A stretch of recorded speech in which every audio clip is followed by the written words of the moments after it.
And we are live. Welcome to session 2 of our trilogy Rebel Strike. I have my small band of rebel heroes, those who were instrumental in the previous mission, which you can see in Rebel Strike Part 1, rescuing Berek Nur, the bounty hunter, from the Imperial prison vessel, the Leviathan, believing that this would lead to his associate, the quarren Sekas Proko, turning over a stolen Alderaanian stealth drive to the rebellion. Now, this session takes place a year later. The same 3 heroes are gathered on board one of the hammerheads, one of the cruisers that belongs to the rebellion. A large chunk of the rebel fleet under the command of Sheb Gergran is moving through hyperspace. All of the 3 heroes are gathered around what appears to be a modified starfighter. It's actually a Y-wing attack starfighter.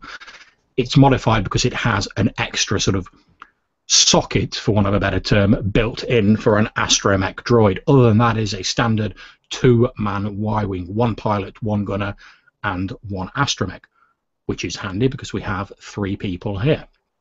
So as you guys are gathered in the bay, climbing on board the Y-wing, T7 has already been plugged into his socket on the top of the fighter, which basically enables you, T7, to take over necessary functions if someone was injured, or assist with astrogation, piloting, shooting, etc. You're plugged into the system. So before we go any further, I'm just going to ask each of our players to introduce themselves, say who their character is, a bit about them, and if you want to throw in a bit about how your character has advanced since we last saw them a year earlier attacking the prison vessel Leviathan, feel free to do so. So we're going to start with Clay playing Inigo Stasi. Introduce yourself, Clay. I'm Clay, Wolfden 808 channel. I'm playing Inigo. He is the hotshot ace pilot. In the time that he's had, he's improved his piloting abilities and talents, and he is pretty much spent all his credits drinking, whining, and having a good time, and is now ready for the next mission. And why not? As they say, war is hell.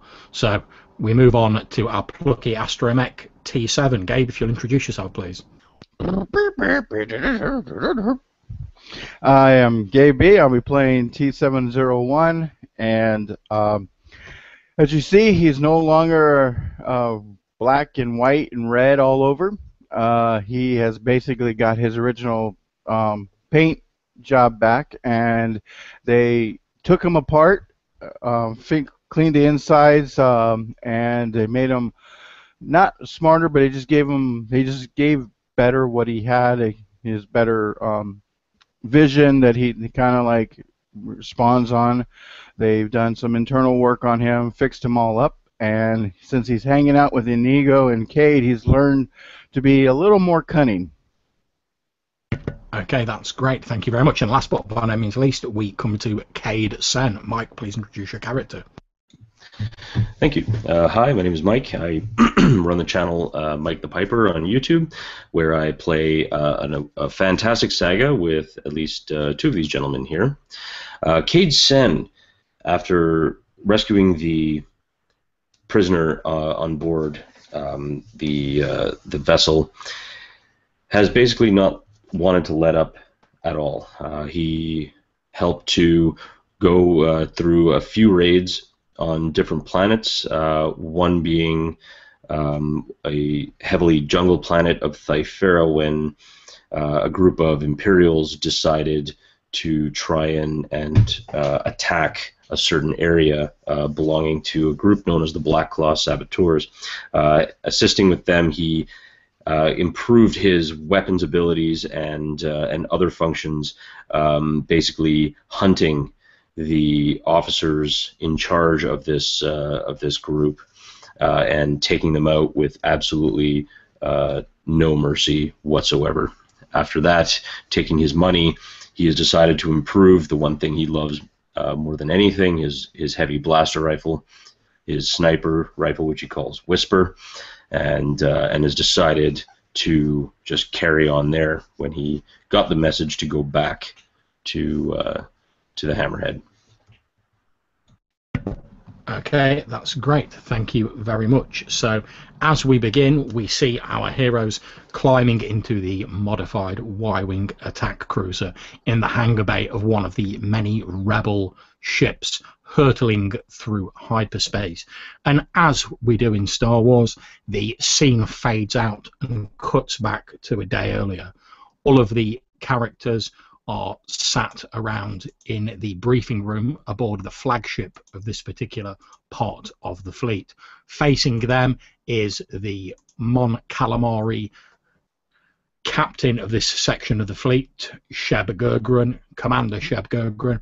He stands there in front of you all, his arms folded behind his back, and he says, "Well then, gentlemen, as you know, thanks to your actions, we were able to recover the Alderaanian stealth drive with the aid of the quarren Sekas Proko. Over the last year, we have been experimenting with the drive, learning its capabilities, etc., and it was decided by Rebel Command to install it in a vessel, one similar to this, a hammerhead courier, known as the Constantine. All of our tests seem to be absolutely fine. However, when Captain Marie Dangon of the Constantine gave the order to activate the drive, we received some odd telemetry data, and the ship disappeared off our scanners. We've seen nothing of it for the last few months. However, we've recently picked up a signal from its homing beacon that places it somewhere on the outskirts of the Draconis sector, a sector located on the far outer reaches of the rim. That's where we're going to be heading to shortly. Unfortunately, our astrogation specialist has some rather less good news for us." And as he says this, a young man steps over to a holo display in the middle of the room. He waves a hand over it, and some 3D telemetry data and a map of this part of the galaxy appears. He looks quite young, almost so he's only just sort of out of his younger teenage years, but he has a certain confidence in his walk, and he says in quite a soft voice, "Gentlemen, my name is Austin Blunt. I'm an astrogation specialist for the Rebellion." And he waves his hand over the map, and it zooms in on a particular area. "We believe that the Constantine has reappeared in part of the Draconis sector in a system known as the Gari sector. Now, this is unfortunate. This sector was only discovered This system was only discovered a couple of years ago by a group of smugglers, but we've received intelligence that the Empire maintained a bioweapons base on the frozen moon of Gari 5. Some sort of incident seems to have occurred a couple of years ago that has led the Empire to pulling out most of its forces and establishing a blockade around the planet. The Constantine has appeared just outside that blockade, if our telemetry is to be believed, but it won't be long until the Imperial cruisers in the area move in to investigate. So it's imperative we waste no time in getting there. Your mission, gentlemen, is to recover the crew, the ship, and the drive, if possible, and discover what on earth happened when they disappeared." At which point, Sheb Gergran clears his throat and takes over again, saying, "Yes, the rest of the fleet will engage with the Empire and try and buy you as much time as possible. However, the Rebel Alliance can't spare a great number of ships for this mission. We have other matters elsewhere that need to be dealt with. We'll buy you as much time as we can, gentlemen, and we have a Y-wing specially fitted and ready for your use, but I would advise you to be as quick as possible. Do you have any questions, gentlemen?" He looks around at each of you.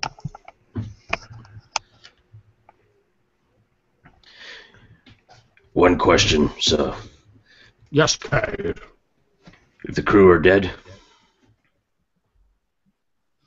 "If the crew are dead, it will be a sad day for the Rebellion, but there will be little we can do for them. If it becomes necessary, you have our sanction to destroy the drive and the vessel. However, that should only be taken as a last resort. If we can recover it and learn what went wrong, it will give us a great advantage over the Imperial forces." Understood. Any other questions? Do you want the vehicle towed in, or do you want it us just to take that vehicle and leave the current vehicle you're giving us there? If you can recover the Constantine, that would be the best result for us, since then we can examine the drive at our leisure. The ship does have a normal hyperdrive fitted to it, which, if that is active or you can make it active, I would advise using that to take the ship out of the system. Under no circumstances should you activate the stealth drive. We don't currently understand what went wrong when it was first activated, and I have no wish to expose further people to whatever dangers it might lurk with inside that device. Roger that. Well then, gentlemen, if there's nothing further, your Y-Wing is waiting in the hangar. As soon as we drop out of hyperspace, I advise you to launch. I expect the Empire will be upon us as soon as we arrive in the system.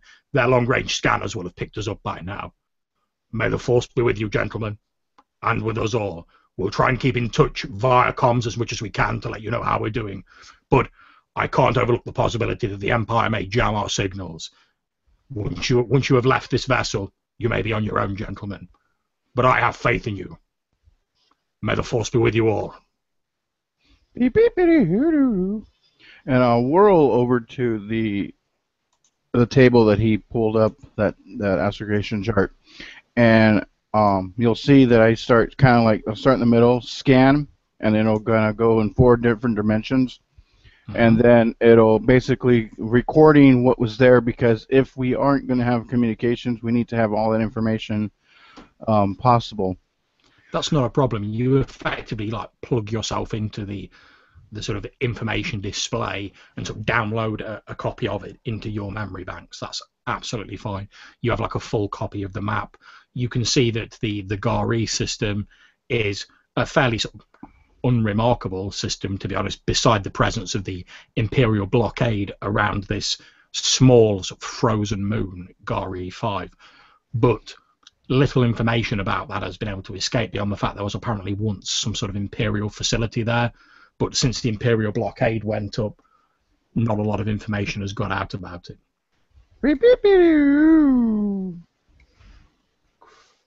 Okay, so assuming no further questions, we fade to black on this scene and back into present day. All of you are stood in the hangar of this vessel. You can see this modified Y-Wing fighter in front of you. As I said before we came on air, it has 2 crew spaces, 1 pilot, 1 gunner. It also has a specially mounted socket for an astromech droid. As you watch, T7 is lifted up by the loading arm and placed fairly gently in this sort of electronic cradle that leaves him a little bit exposed on the top of the ship, but not terribly. There's just like his dome showing on the top of the ship. Okay, Cade and Inigo, you both stand at the bottom of the ladder that heads up, well, 2 ladders, one that heads up to the pilot area, one that heads to the gunner's seat.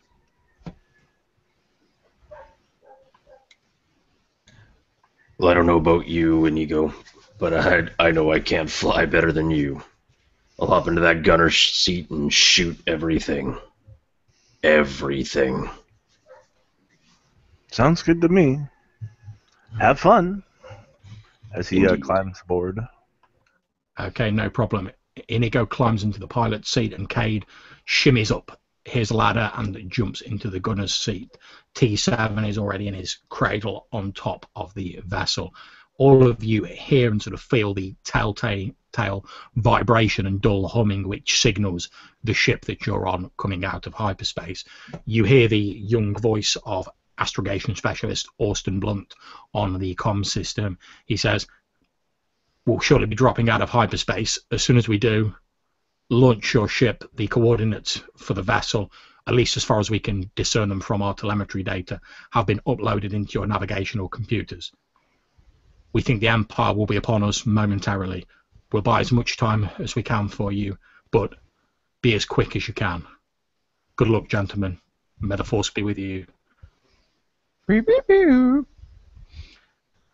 As you finish beeping T7, you hear Austin start to say something, then he pauses and he sort of lowers his voice a little and he says, "Boys, I don't mean to unnerve you, but I've got a very bad feeling about this ship.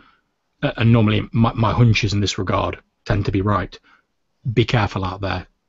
Try and make sure you all come back safe and sound, okay?" Exactly what T7 said. Don't you worry about it. We'll be back. You can buy the first round. You hear Austin chuckle, and he says, it's a deal, Cade. Come back safe. Good luck. And you hear the comm system turning off. There's then a as the ship drops out of hyperspace. Immediately as it does so, you can feel the impact of things thudding into the hull of the vessel whose hangar bay you are currently in. Looking on your sensors, which are currently linked in to the ship that you are docked with, you can see that the area outside of the ship is full of vessels, both large and small. Some of them are showing the signals that you recognize as rebel ships. Others have the distinctive triangular silhouette of Imperial cruisers. You watch as the little sort of icons representing ships on your instrumentation begin to flash, showing damage inflicted on both sides. Occasionally there's a and your ship jolts as a laser battery hits it or a small vessel passes close to it. You hear Gergran's voice, quite sort of unlike his normal calm voice, shouting over the comm system, saying, "Well, if you're going to launch, boys, suggest you do it now." And then you hear him shout to someone in the background, "Bring the laser batteries online! Return fire!" The ship jolts alarmingly. You heard him, Inigo. Let's punch it.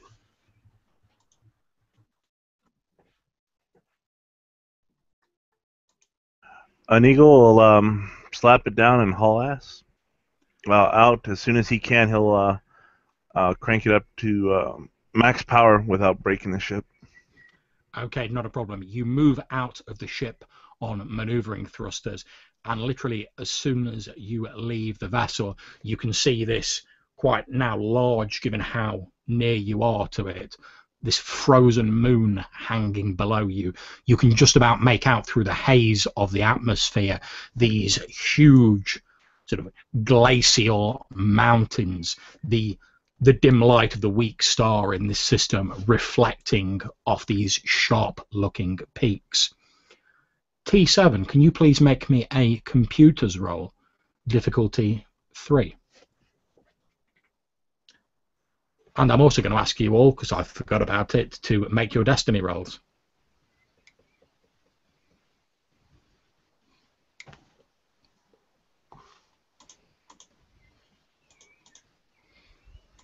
Splendid. Okay, so if you want to make your computers roll, T7. And the difficulty for that, you said, was? 3.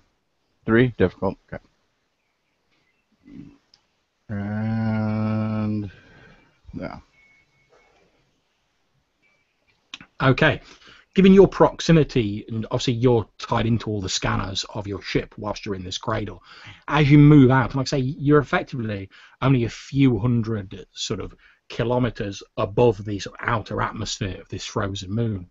On your scanners, sort of sweeping the area to make sure you're not immediately going to be blasted by a TIE fighter or anything similar, you're actually picking up what appears to be a large sort of structure on the planet. Although you're not getting any sort of energy readings that would suggest it's active, but it certainly looks like there was once like a large building complex on this frozen moon.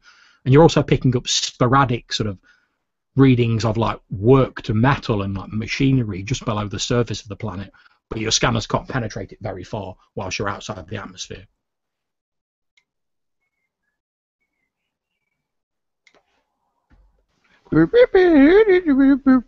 And I'll relay the message as I was getting it. Okay, not a problem. T7 relays that information to yourself, Inigo and Cade, as you're moving out. However, you don't really have time to consider it as you hear the voice of one of the rebel sort of navigators on board the vessel you've just left. You watch as it sort of shrinks into the distance. You see the ragtag fleet of the rebels moving in to intercept this huge Imperial fleet. There's at least what appears to be a Star Destroyer there and a number of light class cruisers. You can see huge batteries of turbo lasers firing over the distance of space between the two fleets. You watch as the ship that you've just left takes a heavy hit, near its port nacelle, and fire briefly flares red and yellow in the vacuum of space before it's extinguished by the lack of oxygen. You see the ship attempting to return fire. The coordinates of the stricken vessel Constantine are programmed into your Navi computer.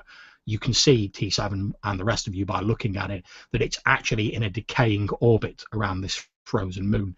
It must have appeared just in the sort of upper reaches of the atmosphere, but since it appears to be lacking power and its thrusters aren't functioning, gradually as it's circling the planet, it's getting lower down. If it's left for too long, it will crash into the surface of the planet. The vacuum of space is all around you. Inigo, you're in the pilot seat. Well, now that we've located the ship we needed, we'll bring our ship as close as possible and either try to track it out, or is there a way to, I guess, link up so the Cade or someone could transfer over, or we could transfer over to it? Okay, not a problem. You start moving towards the vessel. As that happens, all of you who are sort of watching the Navicom system, you see what appeared to be 3 small vessels break away from the mainstay of the Imperial fleet and start closing on your position. From your silhouette, you would hazard a guess that they're TIE interceptors or some similarly small fighter craft. You watch as they start closing on your position rapidly. There is a flash, and you see like almost like a warning shot of red blaster fire zoom over the cockpit of your ship, almost singeing the top of your otherwise resplendent dome T7. For a brief few moments, everything goes a dim, bloody red in the cockpit as this huge battery of laser fire goes over the top of you. Looks like it's time to earn our pay, boys. T7, is there any way that you think you can link up to the computer of the Constantine? Try and see if you can get some internal scanners working. If we can link up with our computer, we can maybe see what the hell's going on in there. In the meantime, I say we ready ourselves for a fight, start blasting these Imperial bastards out of the space.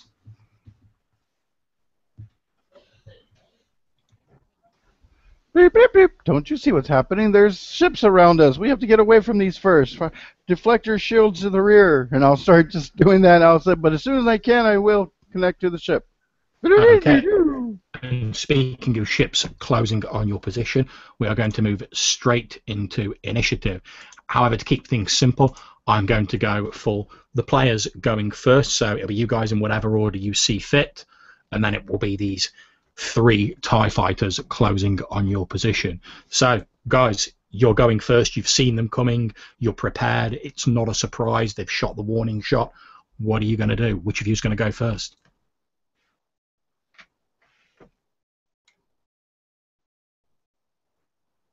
I guess Inigo will barrel roll over to the TIE fighter in the rear, giving Cade a chance to shoot it, and we'll just go from there.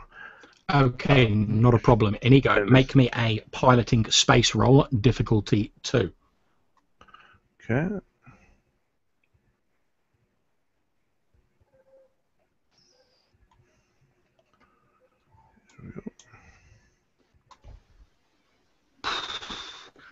Yeah, not a problem. Okay, Cade, when you not only are you now able to shoot as your X-Wing with a stomach-turning lurch barrel rolls over, you probably hear quite a loud squawk from T7 as this happens, bringing you into a perfect field of fire. The 3 TIE fighters at the moment are maintaining formation. They're pretty much dead in your sight, Cade. You will also be receiving a boost dice to any attempt to shoot due to Inigo's excellent piloting skills. Certainly, and I will do just that. I will fire at probably the one that I've got the best chance of hitting. Okay, they're not within close range yet. They're sort of about medium range, so the difficulty will be 3. So make your gunnery roll. Yep, already ready. Wait, huh? Well, that was a thing. Okay, You open fire. However, as you do, the TIE fighters, with practiced precision, break formation, splitting up, so they no longer present such an appealing target. Your blaster fire heads straight through the middle of the space that they were previously occupying. They basically break and begin to attack, closing on your position. You hear you would hear the of their lasers firing as they start closing in on you. That only leaves T7 for this round.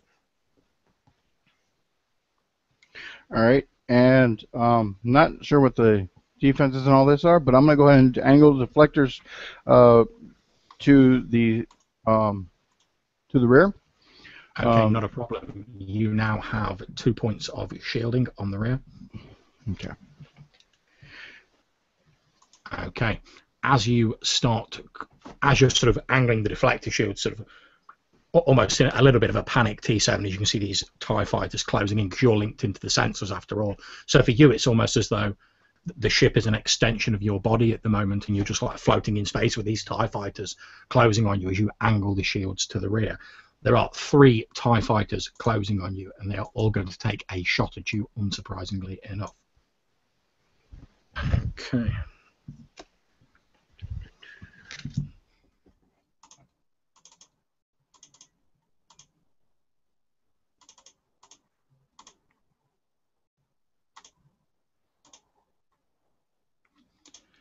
Okay, 2 of the TIE fighters score a hit on your vessel.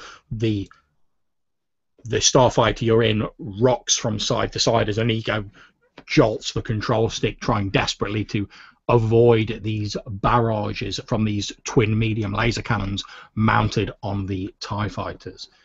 You watch from where you're sitting in the cockpit, well, the gunner's cockpit, Cade, as a few of the bits of plating on the side of your vessel spin off lazily into space as they're sheared off by laser cannon fire from 2 of these TIE fighters. The third one, luckily, thanks to Inigo's piloting, doesn't manage to hit you.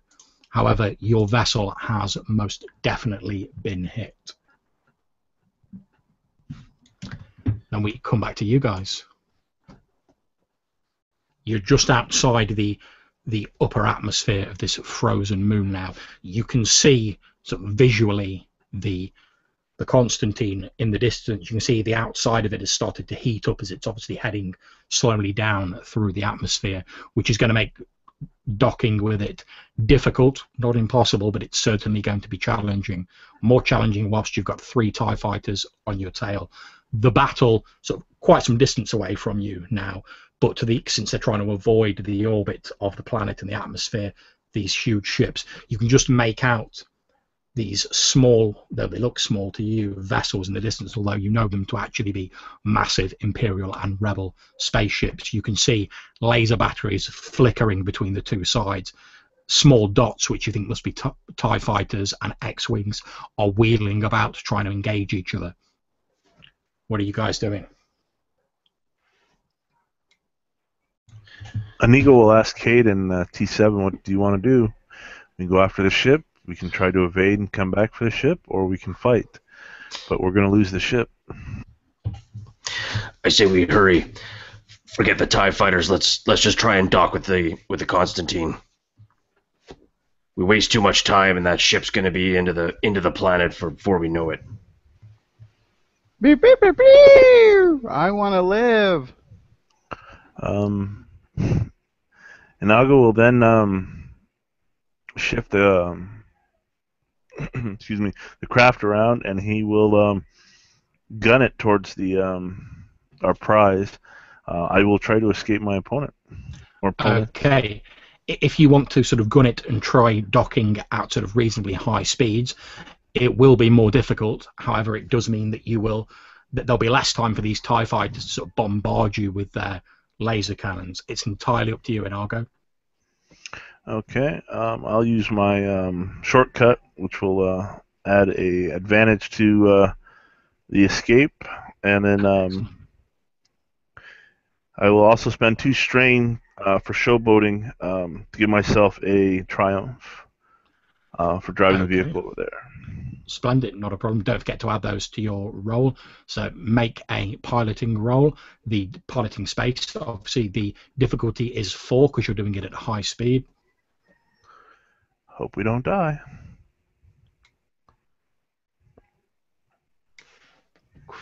Oof. Not only don't you die, but you manage to dock triumphantly with the stricken Constantine that is in a slowly decaying orbit of Gari 5. Inargo, would you care to narrate the stunning feat of piloting that enables you to dock at high speed, and not only that, but manage to avoid the laser fire of these 3 TIE fighters? Feel free to go ahead and narrate how that happens. Inago will corkscrew the vehicle that he's piloting up, circles around, and goes down. He will push the vehicle beyond what it should do at that time, corkscrewing the entire way, laughing, kind of maniacally, and then he'll pull it. Basically, he'll scrape it along the other vessel until the exit doors are clamped so we can actually get on the vehicle, kind of pushing the vehicle and the YT a few feet before we're actually secured in. Okay, no problems, and that's exactly what happens. As you corkscrew in, the TIE fighters obviously follow after you. One of them, however, dips too close to this moon and is caught in the atmosphere and the gravity of the planet, so going in at too steep an angle. You watch as a brief flare of flames as this TIE fighter explodes, leaving only 2 of them remaining. They are still closing on your smaller vessel, but you have docked with the Constantine, although it is still in a decaying orbit, so your ship doesn't really have the oomph necessary to pull it out of that spin, and in fact your fighter will get drawn down with it as long as it stays docked. So you guys are docked. What are you going to do?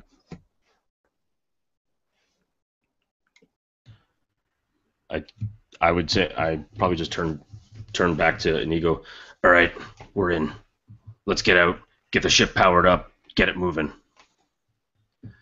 T7, you all right back there? Excellent. I think that's fine. Let's go. And I'm just gonna kind of. So sorry, we're inside the vessel or docked outside the vessel? You're basically docked outside the vessel. You've linked up with the airlock. You can now move freely between the 2 vessels. However, as you're sort of doing that, your ship is still getting pounded by the TIE fighters, although they seem to be being quite careful to avoid hitting the Constantine. Okay.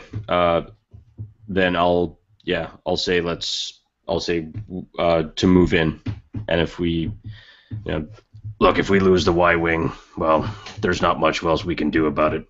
If we can't get the ship out, though, we're all Bantapudu. So let's get priority, get the ship up. We can get another Y-wing at some point. Okay, at this point, I presume you're all going to disembark and move on to the Constantine, is that correct? Yes, sir. Okay, in which case, can I ask you all to make me an athletics roll, please? Difficulty 2. And this just represents the speed at which you move from the Y-wing into the Constantine.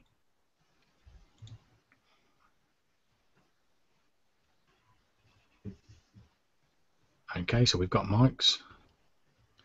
And I will take a little. I know I'm definitely going slower, but I'm going to go ahead and kind of set the cannons to fire in the direction that the 2 or 3, technically 3 from what I remember, TIE fighters are. So it's going to give us a little bit of barrage, but it's just going to shoot towards them. Okay, no problems.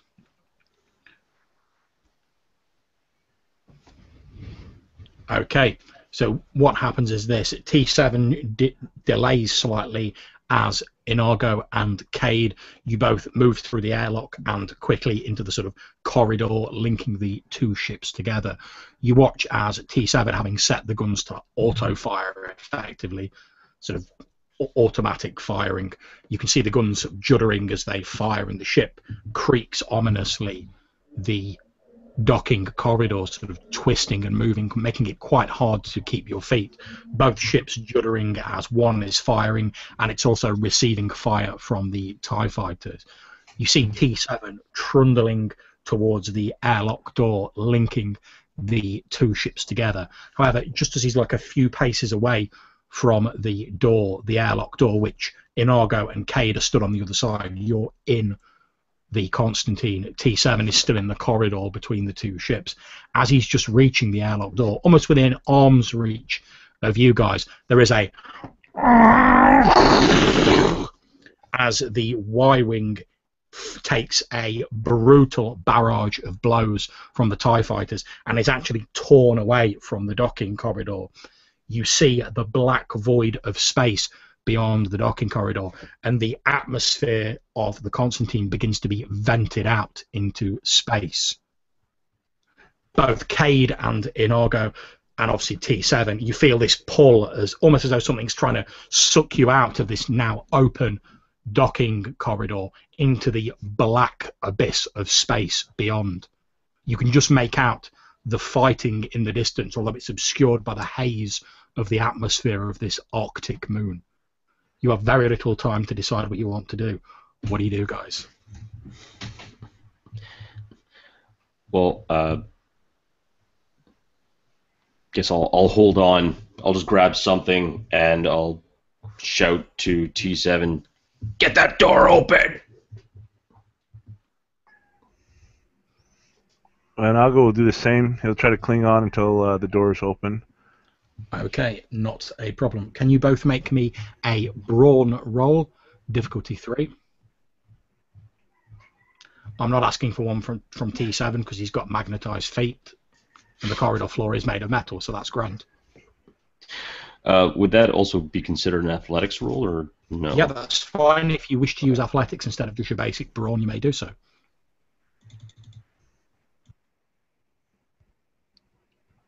And that was difficulty 3? That's correct.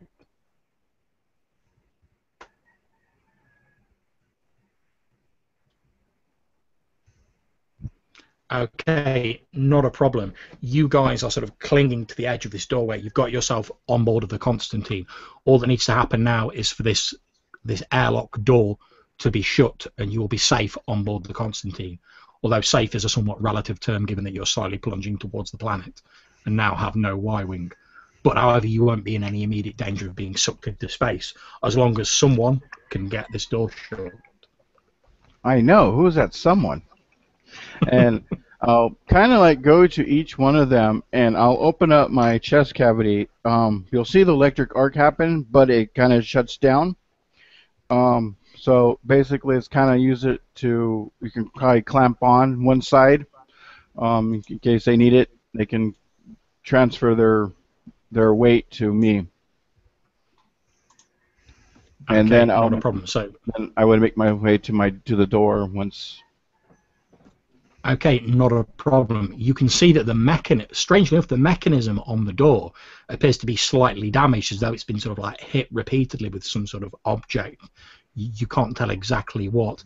You think you're effectively going to have to sort of bypass the damaged parts of the door, which would be a mechanics roll. It's only difficulty 2.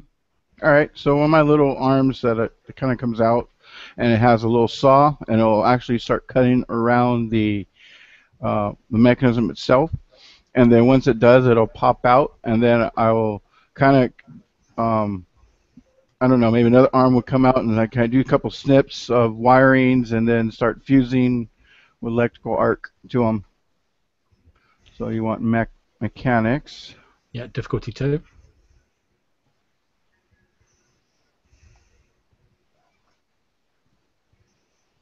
Wow. Okay. Unfortunately, the doorway is more damaged than you initially gathered. Strangely, as you sort of look at some parts of it, it looks as though someone's also fired a blaster pistol of some description into the mechanism. You're not sure why, since that would have just resulted in it sort of fusing the door shut normally, but it's strange. And as you're sort of looking at the mechanism, T7, you're feeling this like weird vibration running through it. It seems to sort of like be going...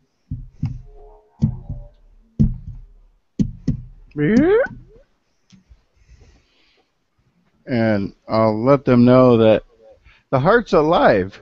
The ship's alive. It has a heart. It's alive. And I I'll kind of connect to it instead, kind of like keep the wires how they were, and then start trying to engage and figure out what information is coming through, and then try to plead to open the door.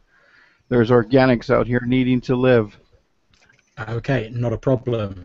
Can you please, at this point, make me a negotiation roll? You do have a boost dice since you're communicating directly with another electronic life form. It's going to be fun. This is difficulty 2. Okay.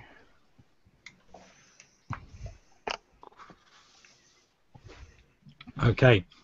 The door opens up, allowing you guys to sort of pull your way through, and then it hisses shut behind you, but it's not completely shut. And as it sort of starts to shut, it gets to about being about a foot maybe open, and then you hear like this explosion of sparks from the console, which causes T7 to wheel backwards a few feet onto the Constantine, sort of sparks spraying out of him as you recognize the door mechanism is now fused. The vessel is it's slowly venting atmosphere, but it's nowhere near as much as it was previously. You guys should be able to sort of, with a bit of difficulty, like move your way further onto the ship.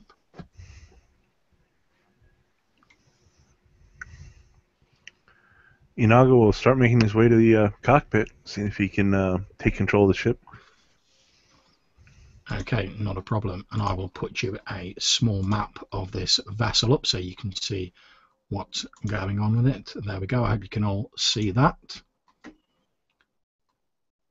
Effectively, you guys have come in through the sort of semi-rectangular area near the hollow terminal at the head of the ship, the bottom on the diagram. You can see that the door sort of nearest to the outside of the ship is fused open, but there are obviously internal blast doors. Perhaps if you shut one of those, you could confine the atmosphere loss to this section or something similar. All right, and I'll try to find the next console to try to connect with. Maybe that one was working, because maybe that one outside was just messed up, because plan didn't happen. But I'll try to maneuver to the next one, and once if we find one, I'll try to stop the group from going further. Okay, not a problem. There's no further consoles in this area, but if you move into the area that's designated as having the hollow terminal in it, the sort of round area on the map, there is a door and probably consoles there that you would be able to access. Effectively, it's the ship's bridge. So you start trundling across. The door opens as you get nearer to it into this bridge of this hammerhead corvette. As it opens, though, you can see into the bridge beyond, and it's a scene of carnage that flashes before your senses. There's blood and gore splattered liberally around the bridge of this vessel, as though some demented artist had gone mental on it with far too much red paint. There's cables hanging down, sparks flickering. The emergency lighting of the ship appears to be on, giving everything a bloody crimson colour as you trundle in T7. Cade and Inago, what are you doing as T7 fearlessly trundles into this scene of carnage?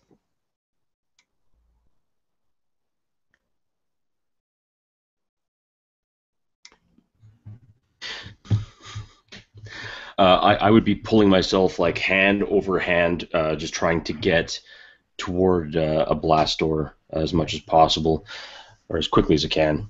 And that's not a problem, given that the doors, the sort of outer airlock is mostly closed. I'm not going to ask you guys to make another roll for that. You sort of pull yourself into the door between the airlock and the sort of command area, the bridge of this hammerhead corvette. You can see that there is this blast door in front of you that T7's just trundling through. If you close that, you think the rest of the ship will be okay. How about yourself, Inago? What are you doing? He'll tag along. Okay, you all make it into the bridge of this Hammerhead Corvette. You can see this scene of carnage as I've described. As you move in and you're sort of moving through the door, you can actually see there's a number of bodies wearing the typical orange rebellion jumpsuits lying around here. They all appear to have various wounds on them, from blasters to more primitive sort of slashes and cuts over them. Most of them are drenched in blood. I'd probably jump onto the comms really quick. Now I'm assuming like we would have gotten pictures of the captain and everything else. Like we would have gotten like some sort of an image, so we would know what they look like. Indeed, you have received an image of the captain, and I will show you that now if I can locate it. There we go. There is an image of Captain Dangon, originally a fighter for the rebellion who was promoted for her sort of valiant efforts in escorting numerous rebel cells to their destinations and getting them out safely.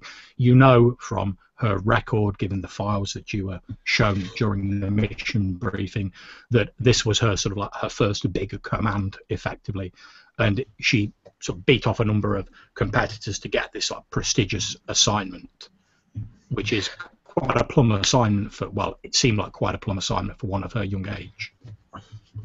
I will probably go to the group of bodies and look to see if I can see her. Okay, you turn over the bodies, you don't see Captain Dangon amongst them.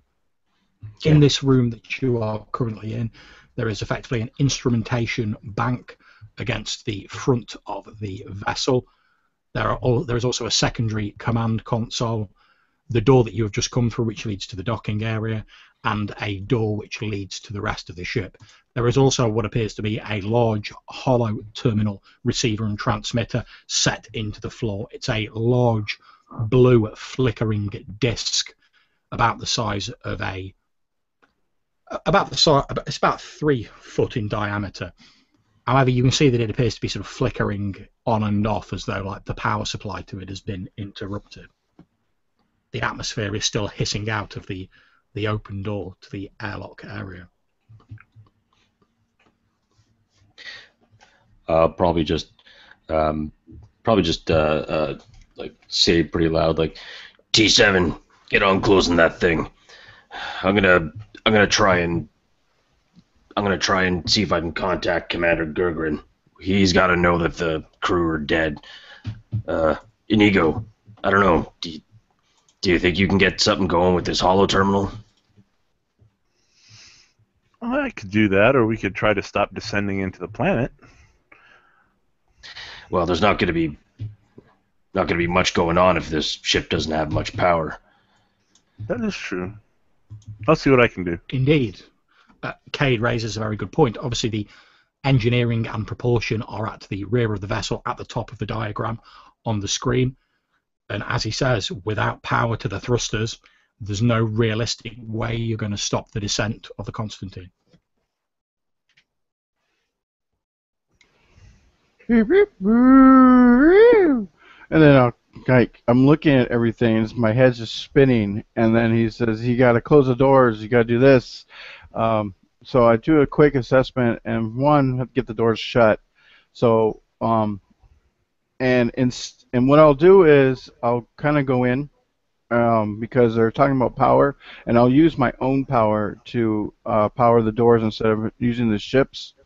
So I'll bypass the power supply into my own, and then... Okay. I will tell you that you will run the risk of accumulating strain by doing so to represent your sort of momentary loss of power. No worries, but it's definitely something I feel needs to be done. Okay, not a problem. Since you can interface with the system, you can use either computers or mechanics, depending on the approach you take here. The difficulty is 3, and one of those will be red. Okay.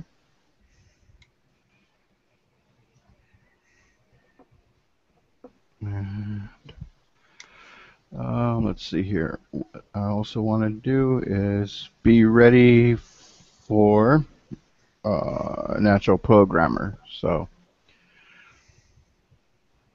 and okay, so it's not how I wanted it.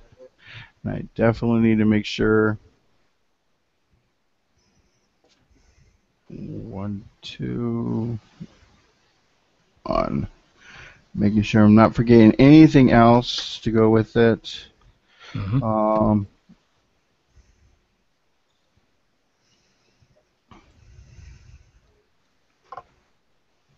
Okay, yeah.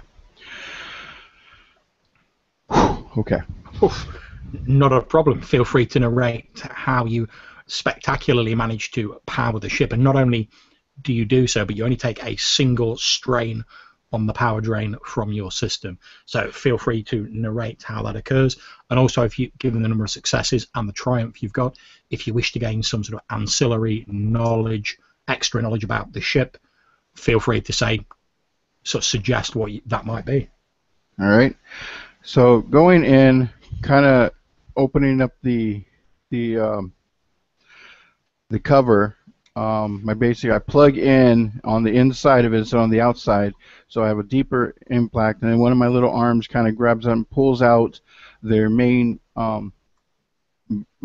live wire for when it goes into power, and it plugs in. You can see it just plug into itself, and it sparks, and you can see giving a quick lightning field right around T7, kind of dazing him a little bit, and then information starts coming, and the doors, for each turn, the doors just kind of slowly close.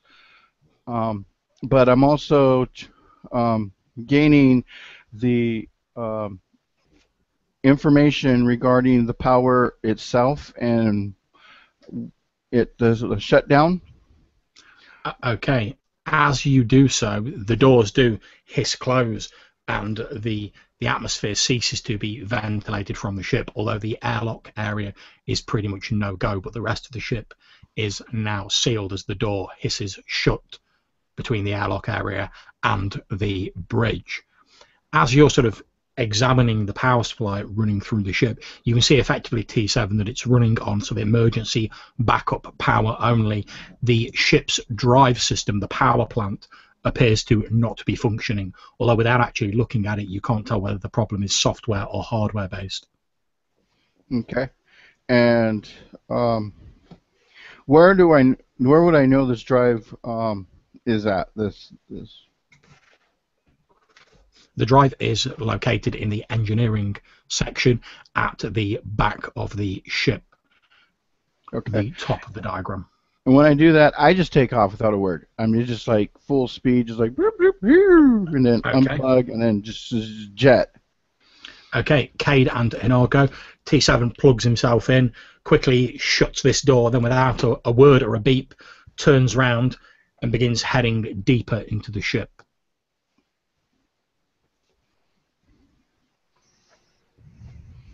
I guess he needs to use the bathroom. I'll jump on really quick to communications and try and hail Commander Gergran. Commander Gergran. Okay. At this point in time, since you're hailing Commander Gergran, I'm going to ask you to make me a roll, Cade, which will become clear what it's for in a moment. Can you make me a roll of 2 green dice and 3 purple dice, please? Okay. And sorry, 3 purple, you said? That's correct. Okay. Okay, not a problem. As you, the signal's quite choppy since the power is only emergency power on board of the Constantine. You're not really getting a sort of massive power output, but speckled by static and occasionally broken up, you do hear the voice of Gergran. This Gergran. Commander, this is Cade. We've boarded the Constantine. Y-wing destroyed. What is these of the ship, Cade? Ship's power's no good. Seems as some of the blast doors were shot. Crew dead. Cannot find the captain. We're gonna make our way to the rear of the ship, try and restore power, pull her out of the atmosphere. Sounds like a good. Taking heavy losses, holding our own for the moment. Roger that. I won't keep you. Cade out. Gergran out. and I guess I'll start making my way to the doors that are leading to the rear of the ship where the generator is. I'm also going to pull out my heavy blaster rifle. Okay, not a problem. You start making your way to the corridor that leads from the bridge into the main section of the ship. T7 is wheeling up ahead of you. Inargo, can you please make me a perception roll? Difficulty 2.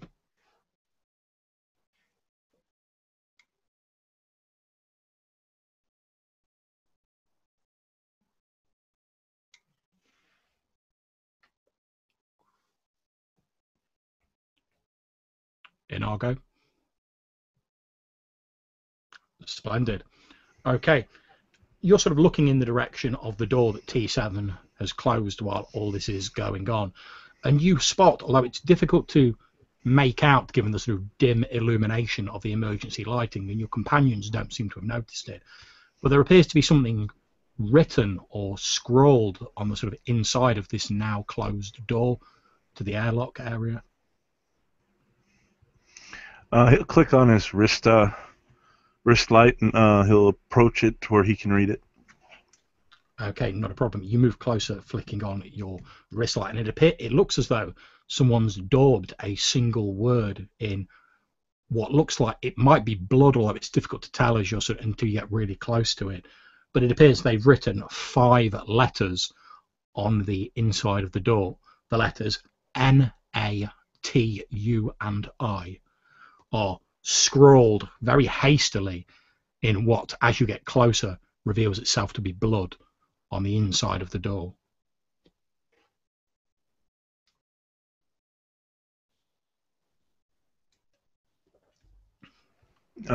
Cade, do you know what, and he'll read those letters off again, stand for? Okay, My military speech isn't very well.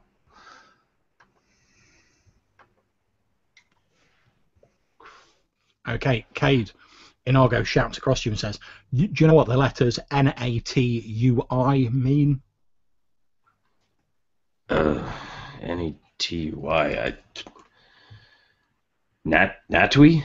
Natui? Natui? I don't know. Someone wrote it in blood. Do you have any outer rim knowledge, Cade?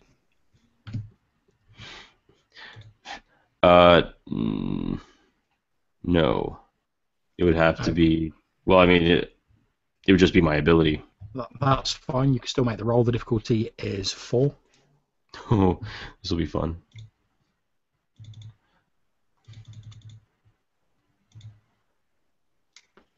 Huh. Well, I didn't see that happening. You vaguely remember in sort of some of your travels in the Outer Rim, you forget what world it was on, but you vaguely remember hearing some sort of primitive natives discussing their sort of views of the world, why you would just on like a stop-off point between missions, a primitive sort of backwater culture, but you remember them using this word Natui, and it was sort of like almost like their version of evil or the devil, as they referred to it in their society. You didn't really get any details. You were just over on a quick stopover between missions. But it was their word they used to sum up everything that was evil and dark about the universe.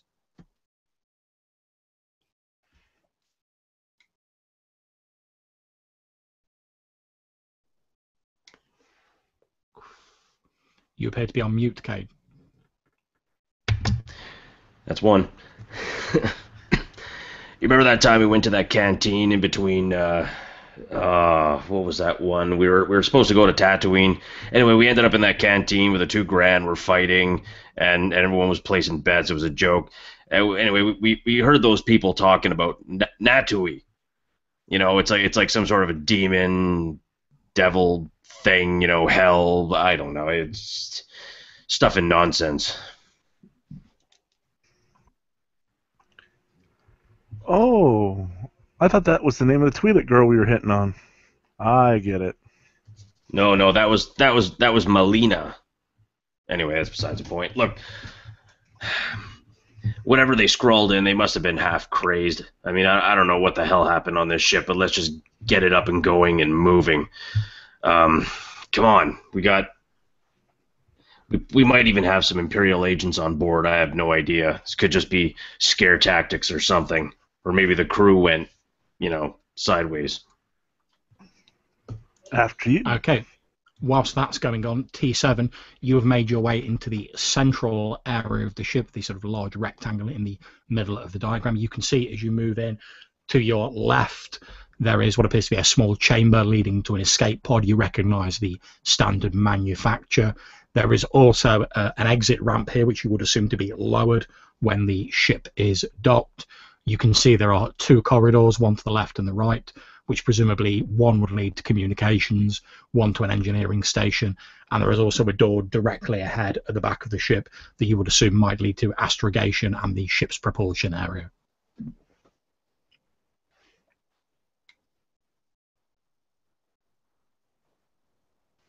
All right, and I'll go ahead and bypass the stairs, just kind of go right around him, and straight up to that center door, and start configuring one. So it's just bypass the security, and let's see here. See what else I could do here. And we're kind of using, because I know time is essence, and basically my technical aptitude always kind of is always on, so I'm kind of like hurrying to making sure to open that door. And one is to kind of start interfacing with the ship itself. Okay. As you're all sort of moving into the ship, you can all now hear this.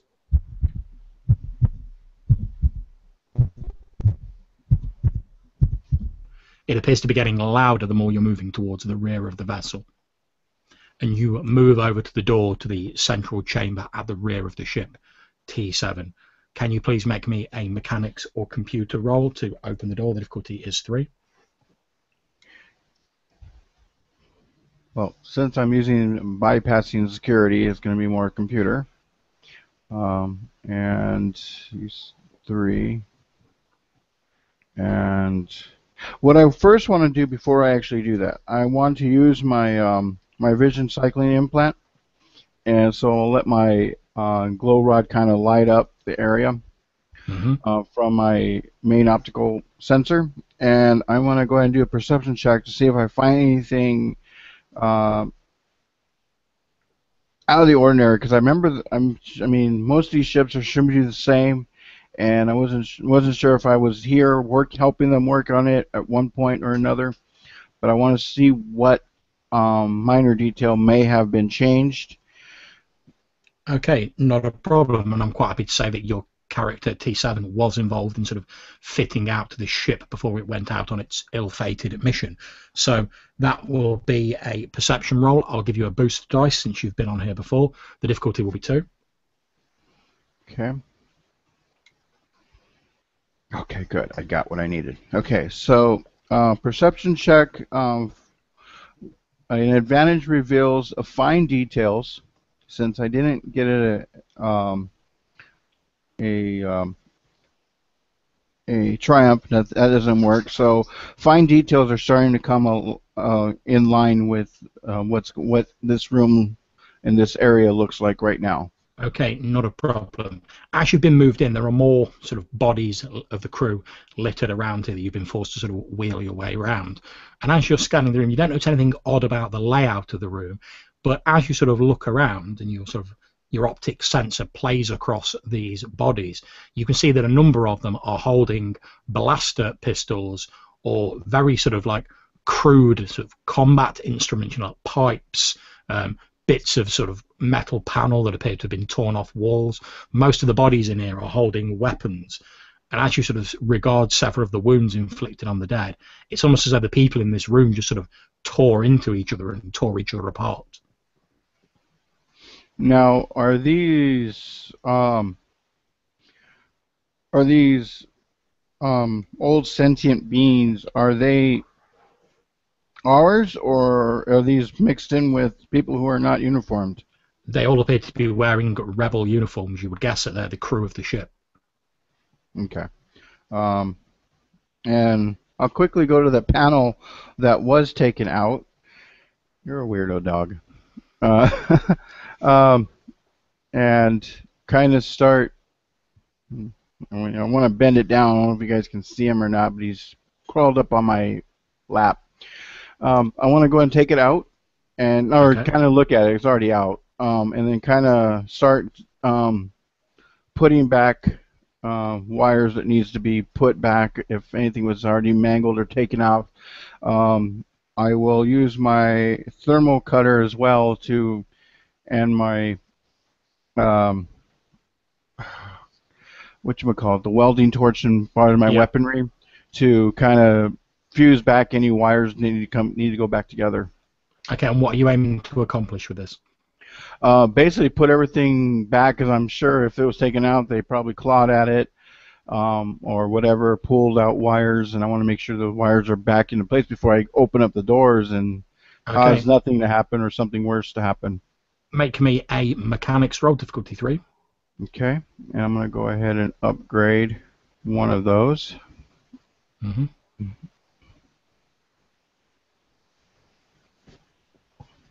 And anything gained there? And here we go. Alrighty. Yeah. Okay. You start with great efficiency, putting the various mechanisms back in and bypassing them where you have to. Having seen the weapons that the corpses are gripping, it becomes obvious that either prior or sort of after they started tearing into each other, it looks as though they pretty much trashed everything they could get their hands on in this chamber, so attacking it with blasters, the primitive melee weapons that the corpses are gripping. It's as though everyone in here just went mad and started attacking each other and the very ship that they were on. But you start welding it back into place with startling efficiency. As you're... Sorry, go ahead. Go ahead. I was going to say, I start saying the binary version of it, MADD, MADD, MADD. Okay, Inago and Cade, as you've followed T7, and you can see all these bodies lying around, you can quickly reach the conclusion that he has that they seem to have just sort of like attacked each other and killed each other and pretty much trashed this room. What are the two of you doing as T7 starts sort of repairing this power panel?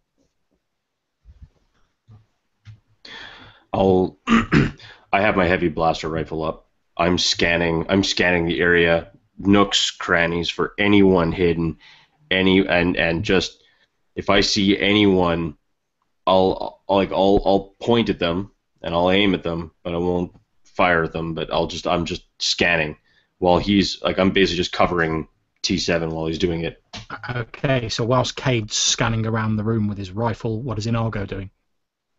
Inago is he's kind of prancing around a little bit as he walks. He's got that swagger, hand on his dueling pistol. Hasn't drawn it yet. He'll draw it if need be. He's also looking towards the rear of the ship, towards engineering, to say, shall we go as a group to get to engineering? It looks like these men and women have killed themselves. I guess they were hungry. But we must hurry on. As you're saying this, and T7 starts restoring power to the systems throughout the ship, coming back from the direction of the bridge, you hear a faintly echoing voice saying, a female voice saying, "All systems appear to be go. We'll be getting ready to activate the drive shortly."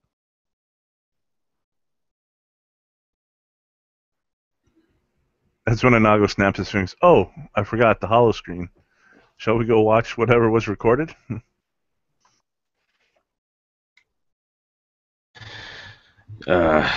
Let's focus on getting this ship out of here. Then I'll make us some snacks, grab some blue milk, and we can sit down and watch the movie. Okay. Sounds like a plan to me. As you're saying that, the door to the central engineering compartment of the rear of the ship hisses open, and a crazed figure with wild staring eyes, holding basically a metal pipe, wearing a blood-splattered rebellion jumpsuit, runs out with it raised high, and he's like, "No, you're not going to take me! You're not going to take me!" And he runs out holding this like I say, staring around, this mad staring look on his face, lifting this pipe high up as he runs through the door. I'm going to shout at him just to stop. Stop right now, or I will fire. Okay, can you make me a roll to see if you can persuade him? That can be either negotiation, or you could use discipline if you wish. Difficulty would be 3. Yeah, I don't think this is...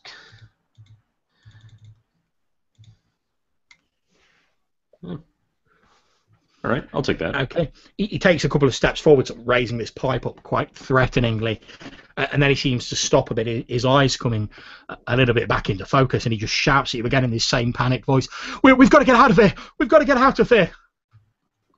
Why? What happened here?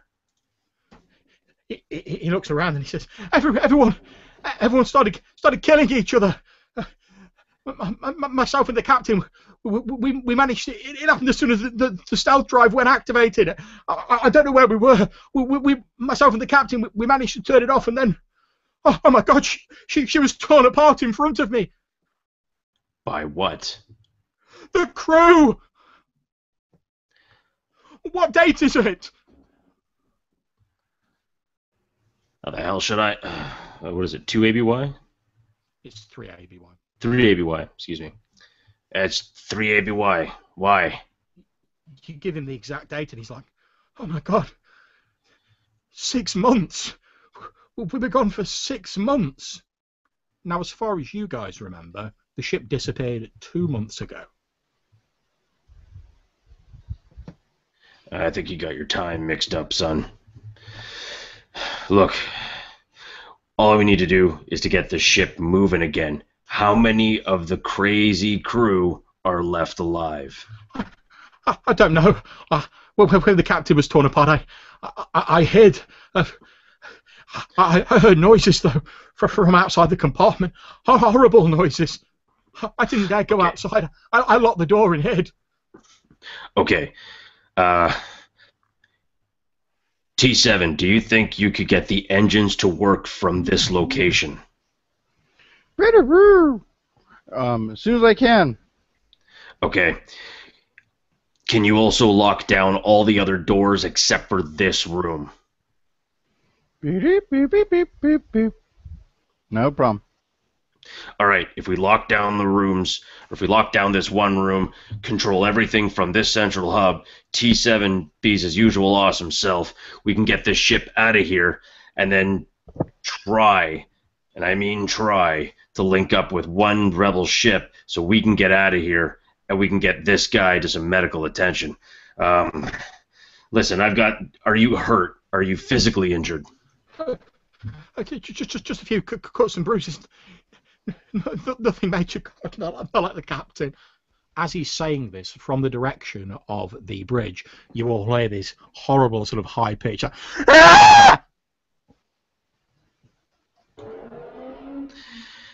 Yeah. When he stops and he grabs his pipe and he's like looking around. It's okay. It's okay. It's just a hollow terminal.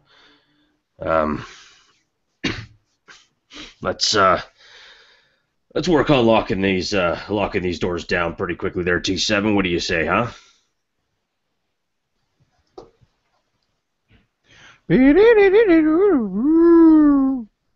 Okay, that will be a computer's roll if that's what you're trying to do, T7. It's only difficulty 2 because you're in the system effectively already.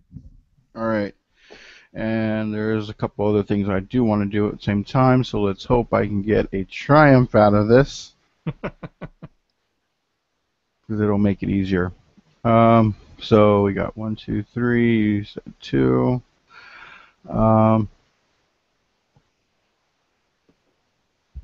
And there was a triumph.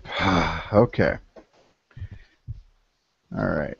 So I'm going to use the triumph primarily for what I needed to do, and I'm going to go ahead. But the primary is I want to connect at the same time. I want to connect with the Navi computer, see the jumps and times last recorded, because the whole 6 months and 2 month thing is kind of even weirding myself out for a person who is analytical. So to me, those numbers don't even match in any way or whatever. Okay. And then using my skill slicer when basically making computer checks, further computer checks within the system. Basically, I can use them as maneuvers instead of skills. No problems. Okay, you've managed to lock down all the doors of the ship, aside from the one leading between this section and the bridge. So obviously you know there's nothing on there because you've been there. So you hear this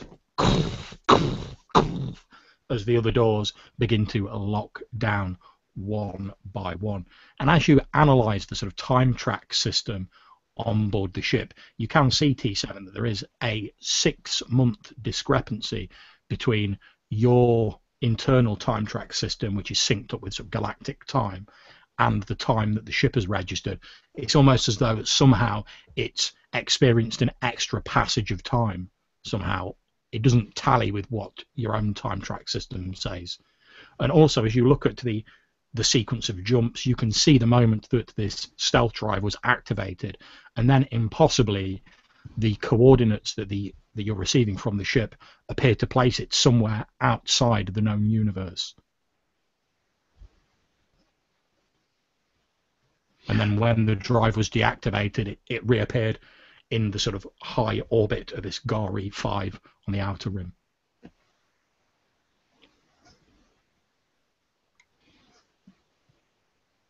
And I'll confirm that. And basically, 2 months ago, they activated. Then all of a sudden, it was 6 months later, and then they came back. That's what I'm hearing. Yep. Okay. This is like say 6 months passed on board the vessel, whereas it was only 2 months to everyone in the rest of the universe. Okay. And I'll relay that information. The timeline computes to his knowledge.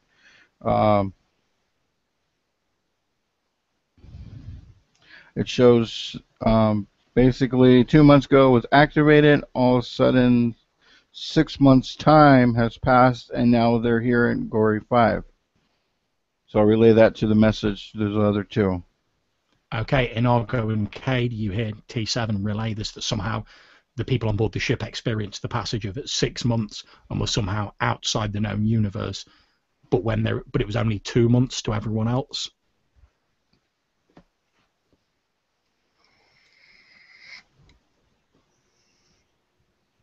It's a nice ship if it goes that fast.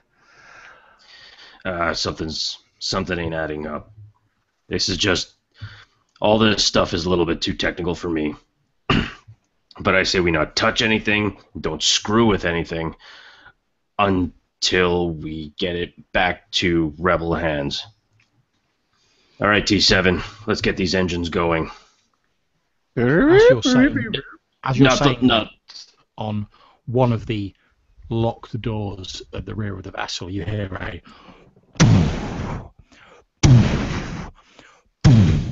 as though something were hammering on the other side of it. T7, you know it's coming from the propulsion area of the vessel. You actually see like a sort of dent start forming in this huge blast door. Whatever's hammering on the other side of it must be incredibly strong. For a moment, Cade, you sort of flash back to the moment when you met the Tragruta known as the Walking Hunger on board the prison vessel Leviathan, and as you watched him tear open the doors and snack on the command crew of that vessel. Nope. Just nope. I'm going to get my heavy blaster rifle, set it down on maybe a console and just aim it, like set the bipod down on a console and just aim it and just get ready for whatever. If something's going to come through, it's going to come through. And I just tell T7, just get on those engines, let's get out of here. Okay, at this point I'd like to ask Inargo to make me a perception roll, difficulty 2.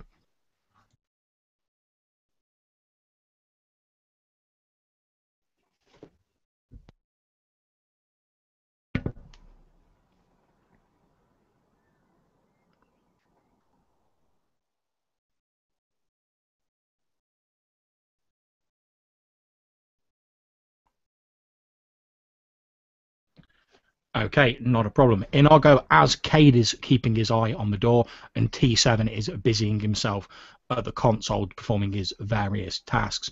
Your gaze happens to fall on the slightly crazed rebel who's stood with you, his pipe sort of gripped loosely and held down by his side. And as you watch, you see what appears to be a strange sort of... It almost looks as though someone's poured ink into his eyes, and you watch as these black spots swim lazily across his eyes, turning them entirely black. Then you see him, without saying a word, he lifts his pipe and he starts walking over towards where Cade's facing away from him and starts raising this pipe up in his hands. We'll walk behind him if I can, put the dueling pistol in the back of his skull, and fire. Okay, not a problem. I'm not going to say you have to make a roll to do that. He's walking very slowly. What is the damage of your weapon, the base damage? 9. Okay, and are you looking to kill or incapacitate this person? Well, if his eyes have slowly glazed over, he's taken by whatever... His eyes have now illness. turned entirely black. It's as though the pupils have expanded to fill his entire eyes. We'll execute him. I feel that Okay. he's a contagion or something's happening where he can't be reasoned with. Not a problem. You step up to him, place your blaster against the back of his head and squeeze the trigger. Cade, the first you're aware of this, keeping your eye on the door that's slowly being sort of bent under the weight of this hammering, the first you know of it is when you hear the poof of a blaster from behind you, and this rebel falls to the ground next to you, the pipe clattering out of his hand, the back sort of part of his skull missing, wisps of smoke trailing out of the back of it. As he falls, he lies with his face pointing at you, and you can see his eyes are entirely black. I think that I would, as soon as I hear the blaster, keeping one hand on my rifle, I'd actually just grab my heavy blaster pistol from my holster and point it, and I'd probably end up pointing at Inigo, and then looking down, seeing this dead, crazed troop. I just, thanks, and I kind of holster back my pistol and let's get ready. Hey, quickly, you gonna need yourself another pistol? No, I'm good. He loads. You see that he's got a heavy blaster that's not his dueling pistol that he normally uses at his side, as he's loading his dueling pistol. I'm good. I suggest we take anybody who is on the ship as corrupted. We should not risk our lives to save them if they're already dead. Yeah, I don't blame you there. Well, As you're saying that, Inigo and Cade, you notice a couple of the bodies twitch spasmodically on the floor of this vessel, almost as though like an electric current had run through them. Is that heartbeat still going? Are we here? Yep, you can all still hear the... Do we know where that's coming from, Kate? That heartbeat? I've never heard that in a ship before. no, but everything is wrong with this scenario. Oh man. Well, looks like we're gonna have to have a little bit of a fight on our hands. T7, how's that thing coming? Beep, beep, beep, beep, beep. I'm working on it, and yes, it's in the heartbeat. I told you it was alive. The ship's not alive. It's just, I don't know, but let's just get this thing going. Okay, do you want to make a computer's roll, T7, to see how much of the system you've managed to bring online? Alrighty. And I'm using this as a maneuver. Mm-hmm. And then, what difficulty you said? 3? Difficulty 3, yep. One of those will be red. Okay.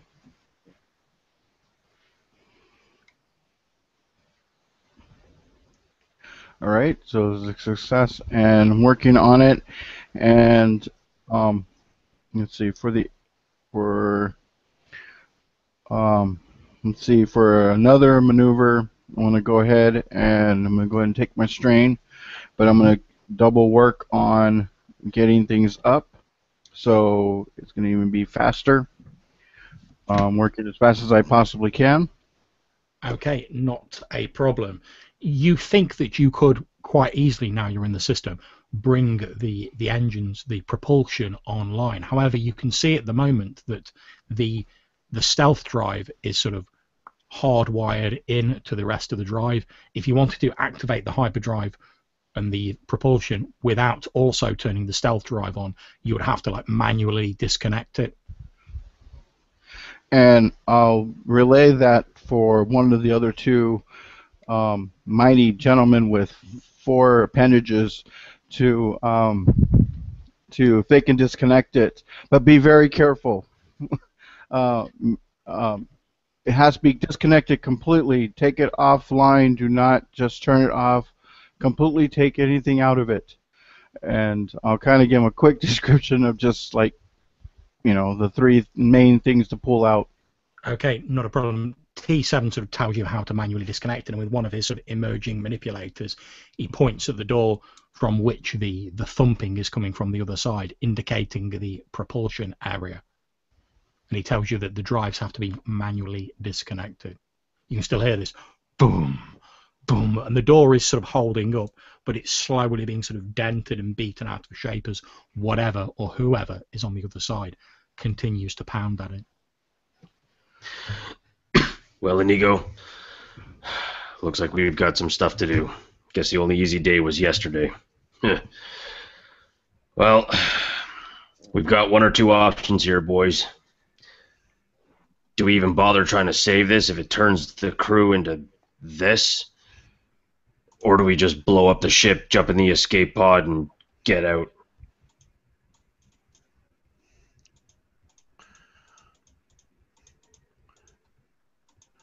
I suggest we see what we can do, but as soon as you or I go a little batty, that would be a good plan. Okay, and since you mentioned that at this point, I'm going to ask both Inago and Cade to make me a discipline roll, difficulty 3.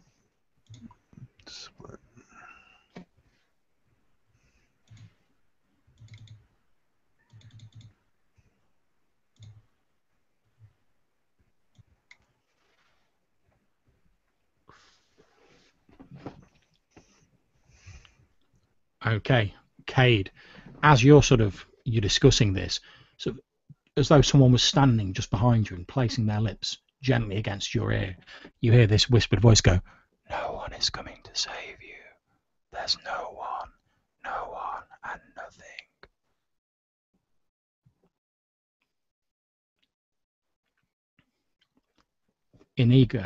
Inago, you hear a similar voice, but in your case the voice sounds a lot louder, as though someone was sort of almost growling words into your ear, and the voice sounds cold somehow. It's difficult to describe it. It's almost as though this voice sounds slimy, as though it's sort of seeping its way into your ears and into your very soul. And you hear this slightly bubbling and very inhuman sounding voice saying, "The only way is to kill them before they kill you. They all know that you're the most talented. They'll turn on you in the end. All of them, unless you strike first." Inago, you take 2 strain as these words, like I say, sort of this coldness starts to seep into you. And that's what the 2 of you hear. T7, you are blissfully unaware of this as you're busying yourself with your task.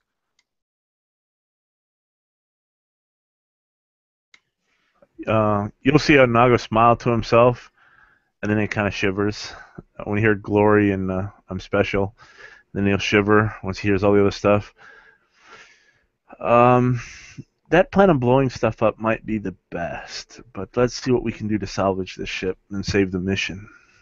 As Inago says this and you turn to sort of look at him, Cade, you do notice that the shadows that are sort of falling on him from the overhead hanging equipment appear to sort of cast his face in a sort of dark pool of shadows for a few moments, giving him this almost demonic or sort of evil cast to his face. But as he sort of steps out and says, "Oh, we need to we might want to consider destroying this ship," the shadows fall off his face and he looks normal after a few moments, until after a few seconds you're not even sure what you saw. Yeah, good idea. All right, T7. Inago, you got your weapon ready. I got mine. I said we open this one door, head through, disrupt the drive, and go. Can you all please make me vigilance rolls for initiative? There's no difficulty, it's just a straight vigilance roll.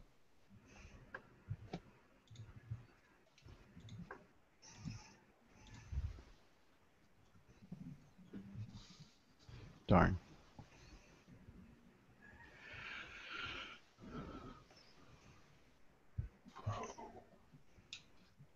Okay, let me just make mine.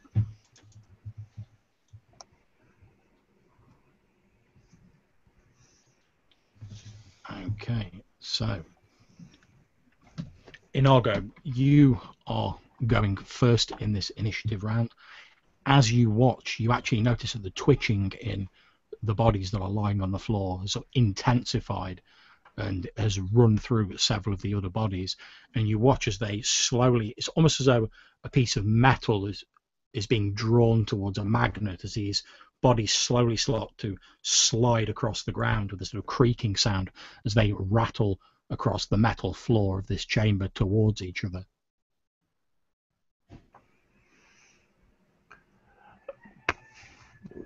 He'll watch in awe for a moment. Does it look like they're trying to meld, or they're trying to all come together, or? They all appear to be being drawn to a central point. It's not as though they get up and walk. It's as though they're literally just sliding across the bulkheads towards each other. Inago will just stand there in awe for a while. Actually, he's kind of slightly shaken. He'll prepare to fire. He'll wait until something actually happens, or he has a target to shoot. Okay, not a problem. So we'll jump to Cade. Cade, you see this as these bodies sort of reach each other, and you watch with a sort of stomach lurching feeling as the flesh of these bodies appears to become semi-liquid and starts to like flow into each other, forming one mass in the center of this chamber. Nope. I will just start shooting at this mass.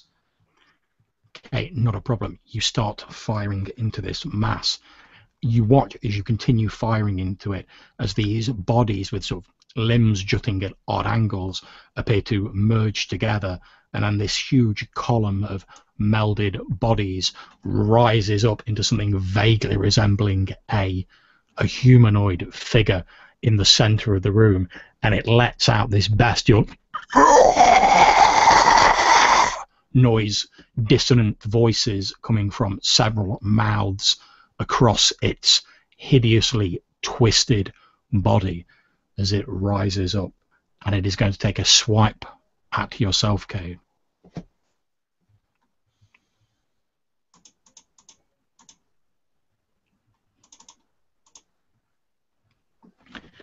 Okay, this huge hand, which appears to actually be composed of several other limbs melded together, strikes you, causing 6 points of damage, minus whatever your armor is. So actually it just gets hit with my armor. Indeed, it hits you and it sort of throws you the length of the room, but luckily the wind's driven out of you a bit, but not enough to cause you any sort of negative effects as you hit the far wall and slide down it. Luckily, your armor appears to have taken the brunt of the blow, but you can watch as the bodies are continuously melding into this thing, sort of increasing its mass. It's a fairly safe bet that what it just hit you with wasn't its full strength.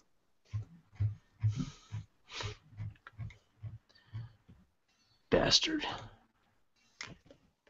Then we come to T7. You sort of like, your dome spins round as you're working on your task. You can see this thing rising up.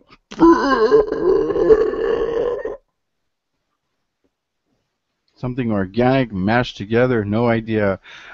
Is the banging still happening on the other side? Indeed it is. All right, excellent. Since this is the main engineering area, what I'm going to do is I'm going to go ahead and activate the coolant system for for fires. Mm-hmm. but instead of concentrating in one area, I'm just going to flood the room. Okay, and what is In your that, aim with this? not our room, the room where the engine is and all I that. see, no problems. Well, that would just be a simple difficulty 2 computers roll. And okay.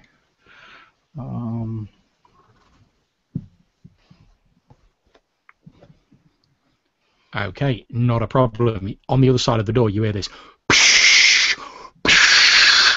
of these coolant jets activating, and after a few moments, the pounding on the door falls silent, and we jump back to Inargo.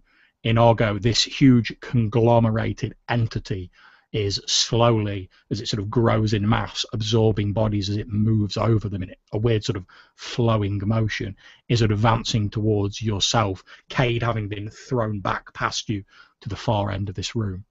What do you do, Inargo? Naga will draw his dueling pistol and he will fire. He'll try to fire its skull, as he thinks that is its point of origin, but he'll fire into it. Okay, make your shooting roll. The difficulty is 4. Okay.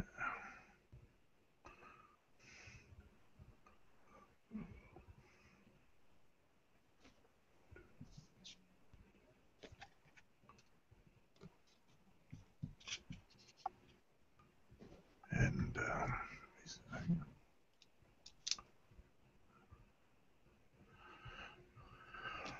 Okay, what is the damage of your weapon?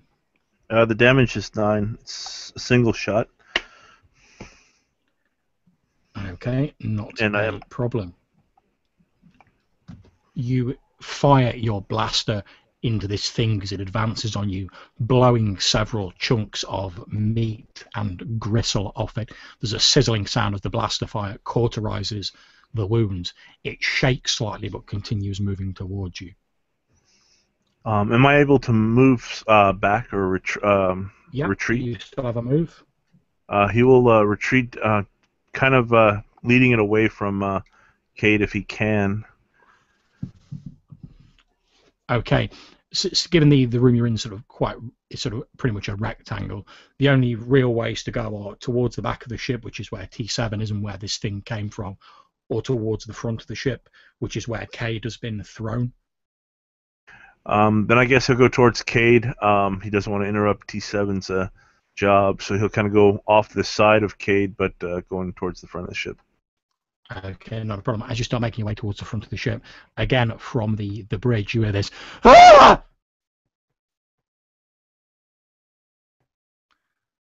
Then we come to Cade, sort of picking yourself up.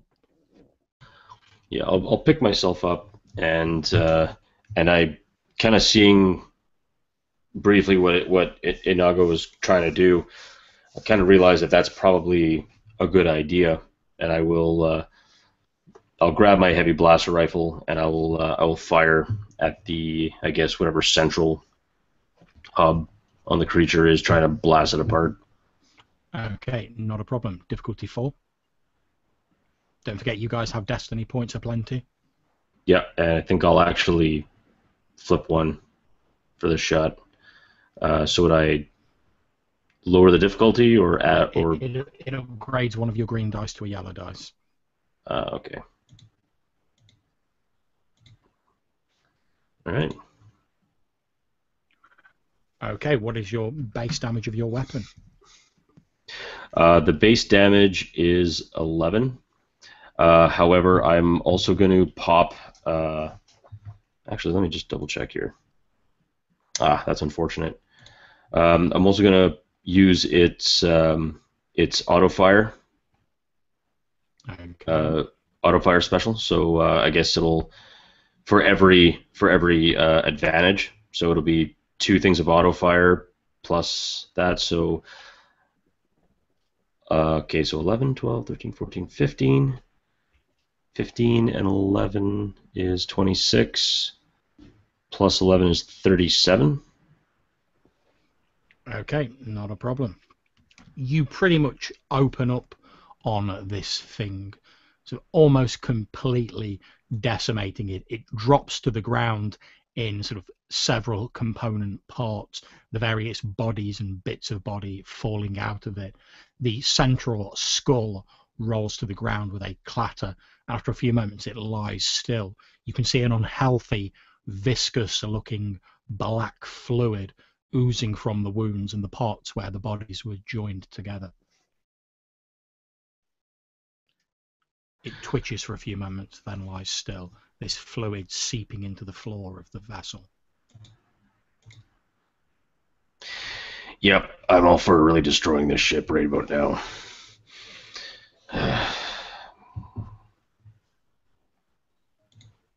We are out of combat rounds, gentlemen.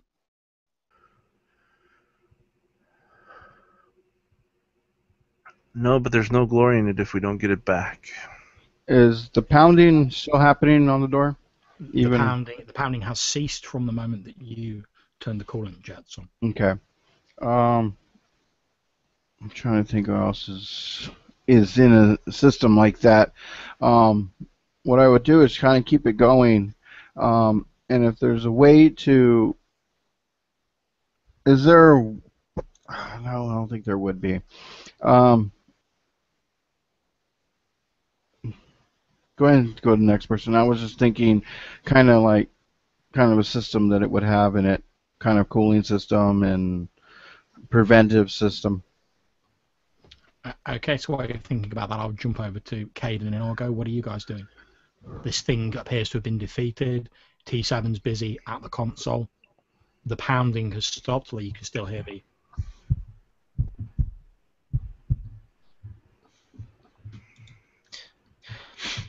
Is there any way to...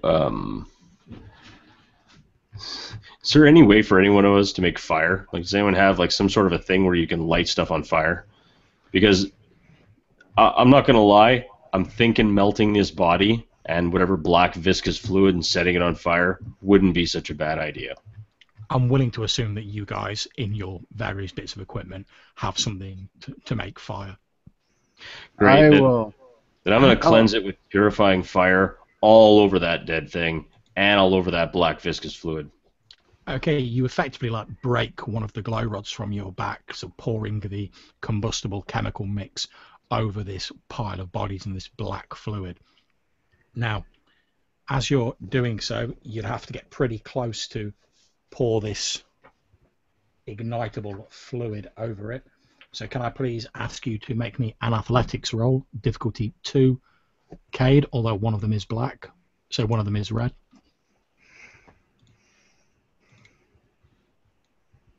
Okay, just give me one quick second to double check. Okay, I was right. Excellent. And boom. Wow! Well, that just sucked. Okay, not a problem. As you pour the combustible fluid over this pile of bodies and this black fluid, and you flick, for want of a better term, a lighter at it, and as you do, it catches fire, and there's this thin sound that might be like a screaming sound, a high-pitched whining, or perhaps it's just the fluid burning, you're not sure. But as you're sort of pulling your hand in, having thrown the lighter, a glob of this black fluid is jettisoned out of the central mass and sort of hits your outstretched arm, encasing it in, for want of a better term, this black goo all the way up to your elbow.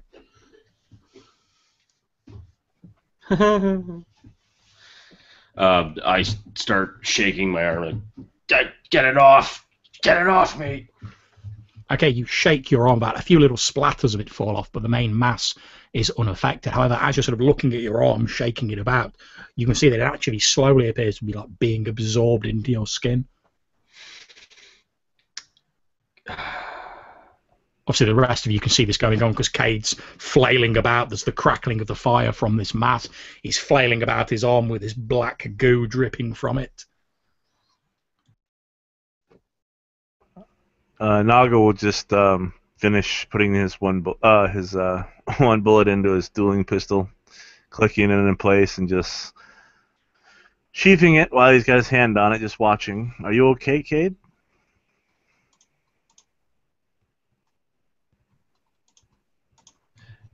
No! And I'll grab I'll grab my heavy blaster pistol. I'm gonna put it to the crook of my elbow, and I'm gonna try and shoot my arm off.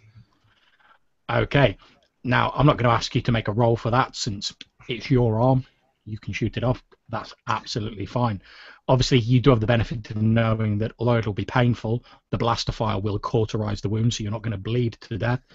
As you watch, sort of in slight amazement, Inargo, Cade just like puts his gun against the crook of his arm, squeezes the trigger with a look of determination on his face. There's a loud boof, and the end of his arm flies off, sort of spiraling end over end, before landing on top of this burning pile of bodies. You watch as the severed hand, twitches slightly as though it had some strange volition of its own, and then it lies still as it starts to be consumed by the purifying flames. Obviously, Cage, you will take a couple of wounds from that. Oh, I would say so. How much?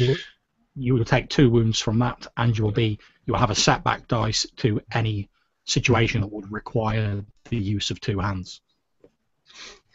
Yeah, like shooting. Good thing I've got a blaster pistol. Indeed. Cade staggers backwards, a look of pain and like beads of sweat on his face. You see his hands sort of like hissing as the flesh is burnt away by the fires, still sort of twitching occasionally, and then it's consumed by the fires.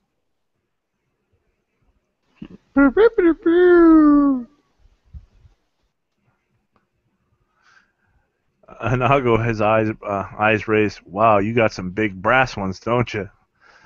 He looks at his own hand. Wow. Well, it was either I shoot off my arm or I turn into whatever the hell that thing was.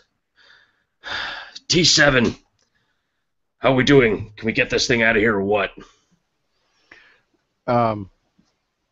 Yeah, I'm kind of working on that. How does it react to cold? Okay, you're not sensing any movement in the chamber beyond. However, it's weird as you try and access the sensors of the ship to sort of get life signs.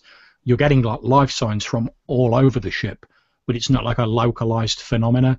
It's as though the entire ship, as you said earlier, was somehow alive, and that's what you're picking up. It's impossible for you to zero in on a specific life form. But there's no movement in the chamber beyond the door, the propulsion chamber. All right. I'm going to... because now I'm really believing Cade and kind of like looking at more of an order now to destroy this thing. I'm actually going to go ahead and use the moisture that's in the air from what was caused in there. Unless it's just a dry, then that would suck. Then I have to think of something else. But if it's kind of a moisture, I would actually try to go ahead and vent more, and then over arc the energy inside, and then kind of like, I guess, putting everything on full blast and then turning it on in a sense to make itself arc. Okay, so what are you trying to achieve with this? I want to see if whatever it is, if it's something alive in there. I want to either kind of like organics, if they take some electrical shock to their heart, they're either going to get an adrenaline rush, or it'll be enough to kill them. It'll be too much of adrenaline and it'll actually kill them. So I'm going to just try putting a major pulse into that area. The ship's going to be a derelict already, so to me there's no worries. I just have to help in some way. Okay, well, before that happens, I'm going to ask you, if you wouldn't mind, Gabe, could you please make me a dice roll? It's 2 green and 3 purple.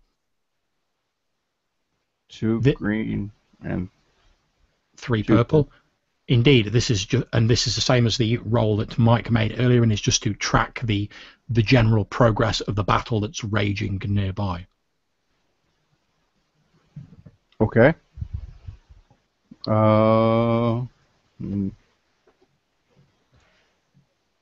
Not a clue. I have triple crowns. Um, You did roll 3 red instead of 3 purple. oh, I thought you said three Oh, you did say Yeah, three purple. yeah. I was So if you want wondering to what's a reroll that, that's red. fine. That'd have been funny.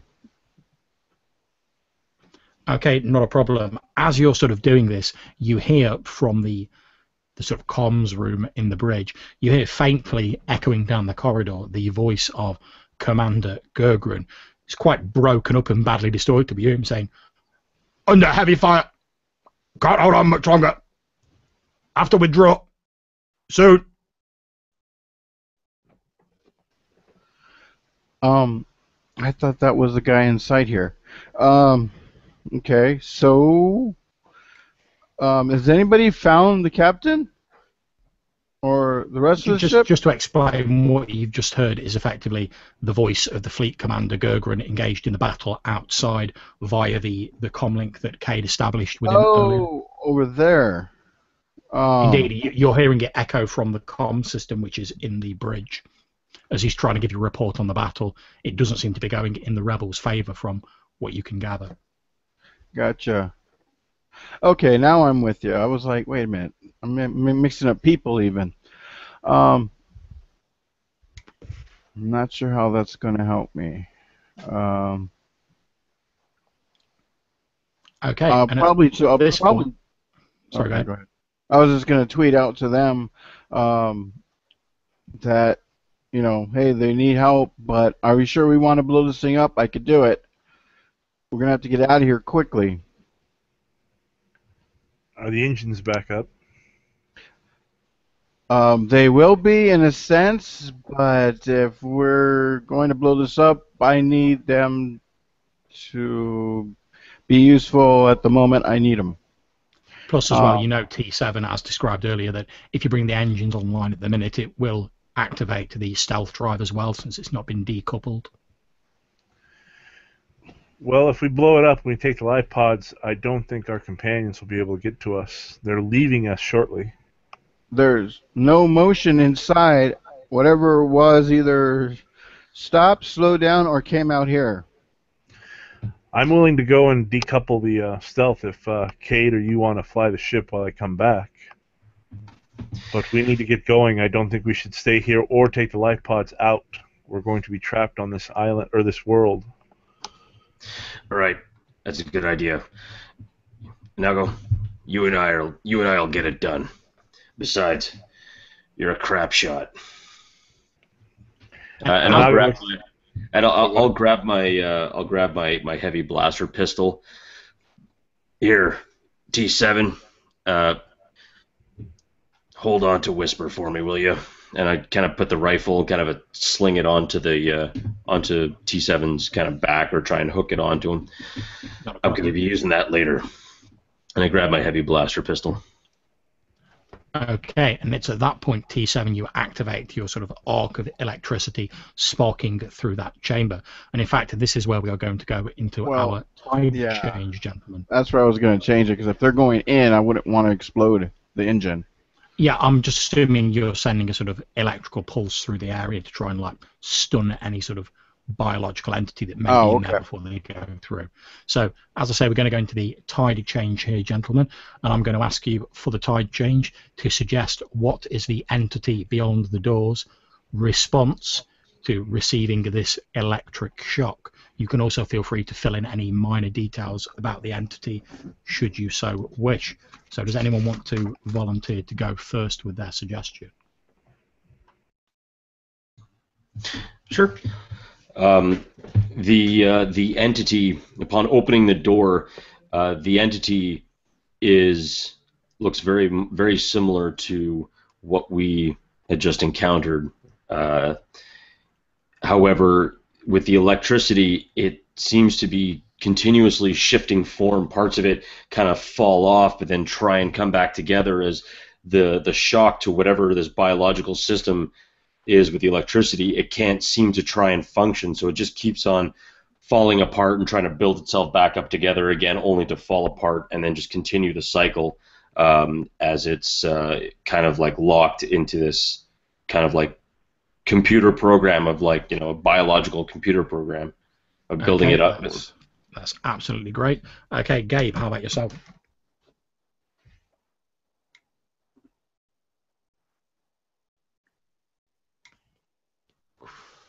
You're on mute, Gabe. No, I know. You're making me do science right now, and I'm not good at this stuff. I don't even know. What I could suggest would be this, and it's horrible, or it's the Into the Trees and more horrible stuff.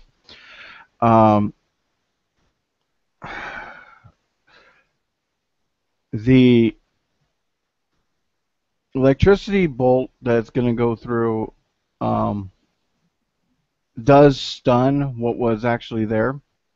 However, because of what it is, I did do a lot, and it's going to kind of stun it in a sense, but it will come back.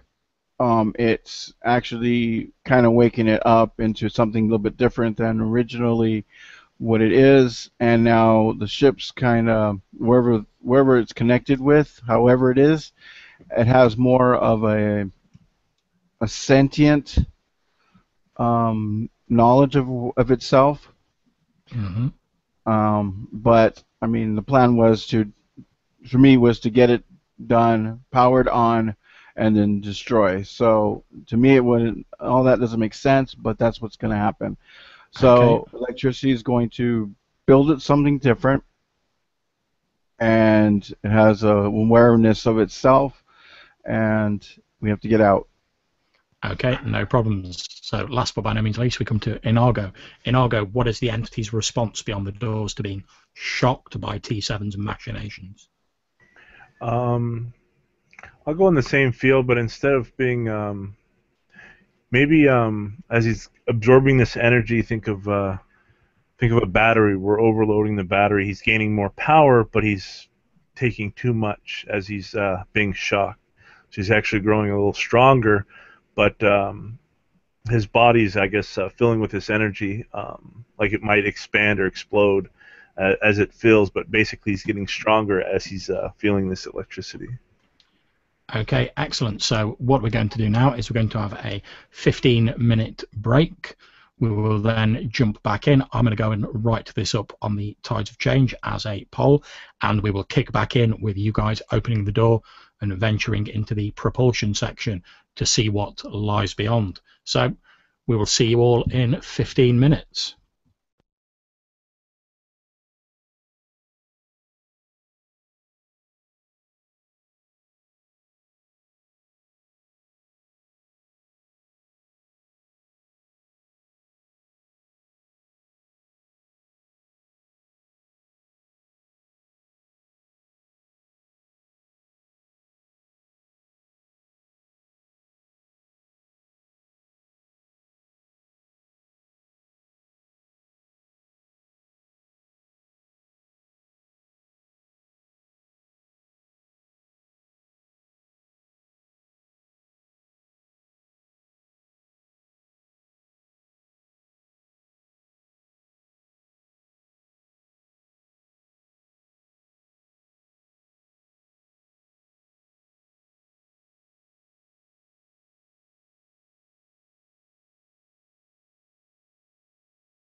Okay, and whilst we're in our tide change and everyone's grabbing a drink, having a little bit of a break, this is the time for me to say that if you're watching this game and you're enjoying it, or you like Star Wars roleplay in any of its multi and various forms, check out the Tides of Change Facebook community. There'll be a link to it in the description of this video.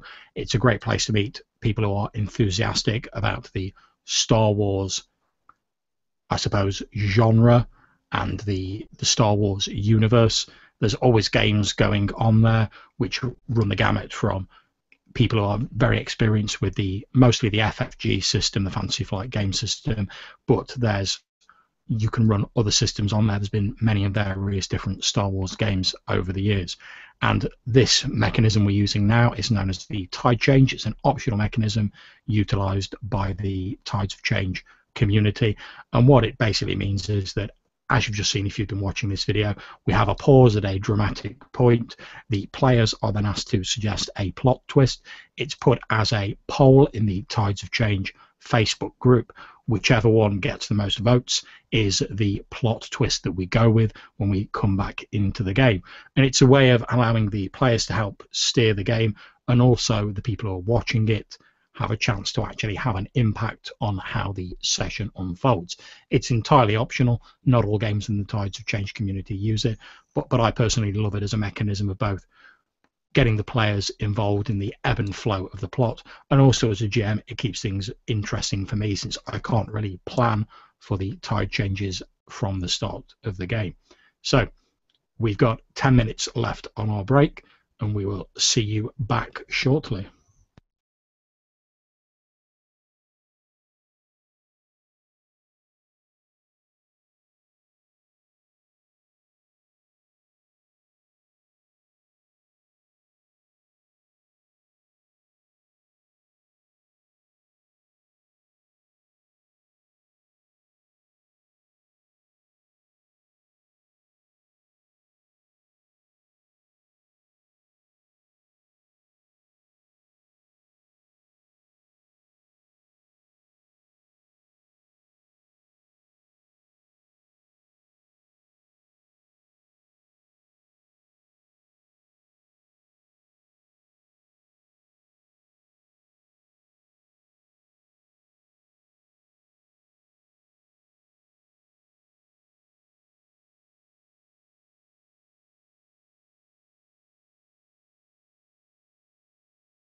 Okay, so we're just waiting for Gabe. So I'll just take this opportunity these last few minutes, since we've got a couple of minutes before we officially start back in, just to ask you guys, Mike and Clay, how you feel the session's going so far. So far, absolutely loving it. I love the horror aspect, and I think that's a nice change of pace. A lot of times, you playing Star Wars, you want that not quite a mirror, but something very similar to that space fantasy-esque, high flying danger and this and that. And no one, like, I'm not saying no one, but not a lot of people go the kind of visceral, cerebral horror route, and I like that. I think it's a nice, definitely a nice change of pace. I really felt like I made the right call shooting off my own arm, because I don't know what was going to happen, but if I saw this stuff turning like people into glue and then turning into like something H.R. Geiger would probably not even want to draw, like maybe I made the right call there. Definitely think I made the right call. And I can always get a cybernetic arm. I mean, hey, they have those things now. Who hasn't lost an arm or a hand in the Star Wars universe at some point? Exactly. Hands up to all those who lost something. No, I'm just that's pretty bad. How about yourself, Clay? Any thoughts on that? It's going real well. Again, like Michael said, I like the horror aspect and the craziness, and I'm a pretty boy and I'm a pilot, and this is a little out far my thing. And when he shot his arm, I'm like, okay, maybe he's infected. But seeing it move on its own when it was detached, he's like, okay, Cade's the leader, I'll follow him. So he's just there. He just doesn't want to mark up his face, and he just wants to be able to fly the ship, get some glory out of this, brag about it a little bit at a bar, and he'll be done. Okay, and how about yourself, Gabe? How do you feel the session's going so far? The session, I think, is going great. It's definitely put me out of my element. I don't really play a lot of horror, so to me, I don't know what's happening. So I don't know. I mean, I'm enjoying myself. Sometimes it's just hard to grasp something that I myself am not equipped for or ready for, like especially working with engines and stuff like that. Even though my character is, I'm not. Yeah. So it's double putting myself out of my whole what I know and what I could do. There's probably a lot of people out there screaming like, "Oh my God, I can't believe you didn't do that." Sorry, I don't know. That's absolutely fair enough. So if everyone's ready, we will jump back into the actual game.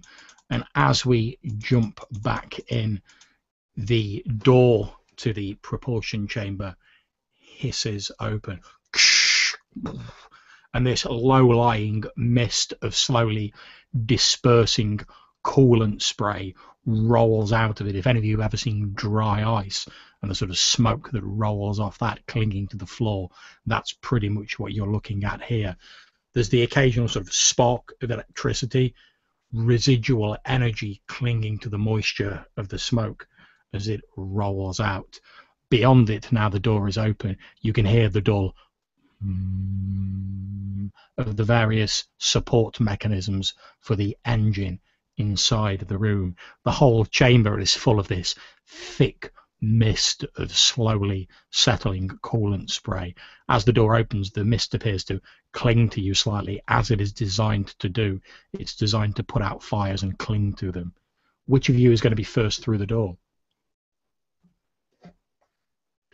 I would probably want to go ahead, and I would just have my heavy blaster pistol drawn, ready to go. Okay, not a problem. As you walk into the room, sort of looking around quickly to take stock of your surroundings, you can see what appears to be a standard large Class 2 sort of military hyperdrive in one corner, although it's currently in a powered down state. Then attached to it by some very large cabling and couplings is what appears to be a much smaller sort of drive of some kind of a design you're not familiar with. It's very elegant, very sort of nicely built. There's obviously a lot of manufacturing skill gone into it. It's quite difficult to see in the room because of this mist hanging in there, but the drives are very large, even the smaller of the two, so you can make them out almost silhouetted against this mist. But pretty much the far reaches of this chamber is just a grey wall of mist, which you occasionally see a few sparks or the sort of dark shape of a bulkhead through.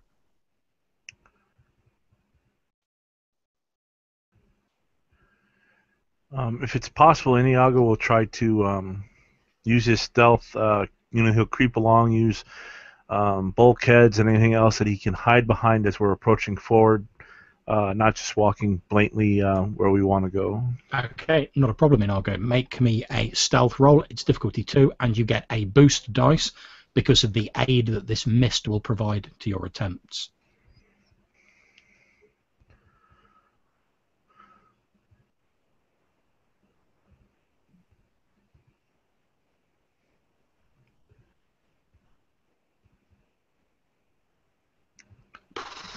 That'll do it. Okay, you pretty much walk into the rooms beside Cade, and Cade, you look around to say something to Iniago, and he's just not there. He's just like gone. He's like a ghost who's disappeared into the mist.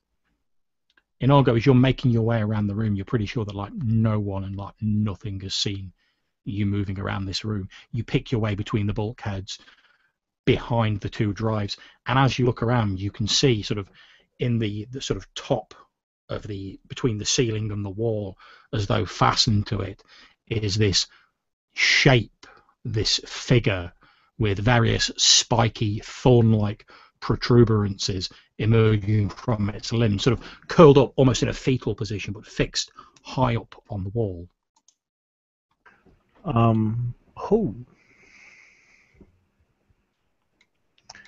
Our communicators, are they still subdermal, or do we have different ones now?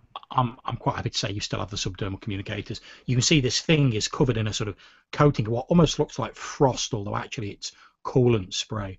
It twitches slightly, and you watch as a couple of arcs of electricity coruscate around its form. You can see that its eyes, as they flicker open, are entirely black.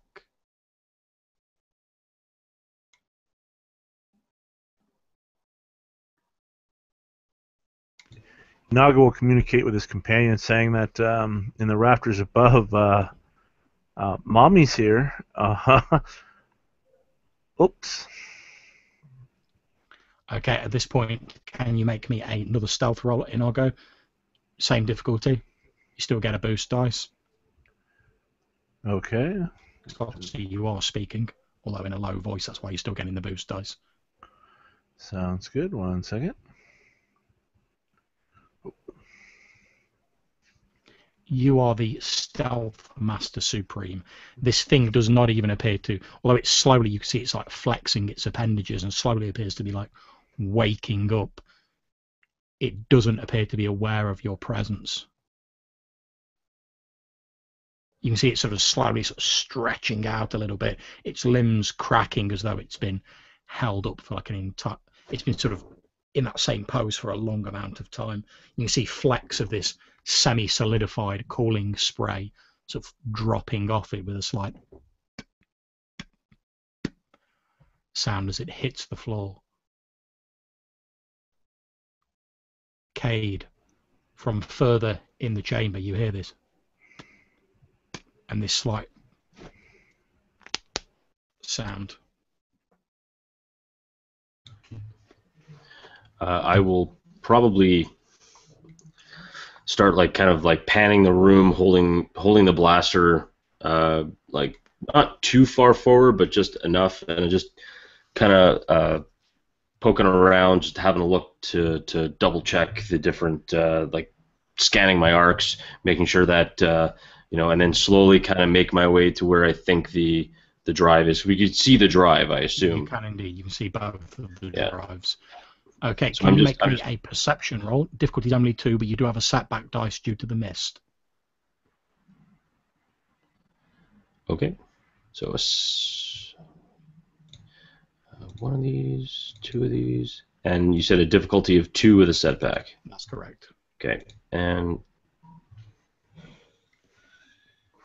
okay, as you move further in, you've located the 2 drives. You can see these sort of large, heavy-duty couplings linking the stealth drive to the hyperdrive.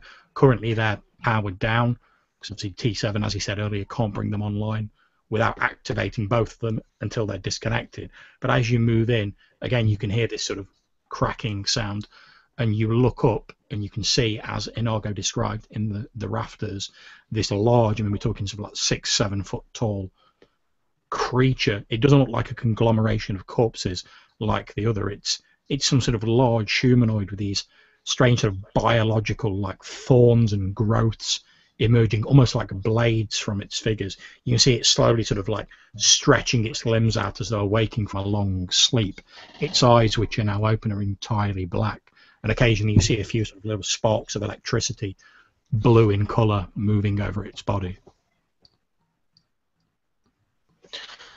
okay, I'll also speak very quietly into my communicator. Inago, you have 2 hands. You get this thing fixed. You get this thing decoupled.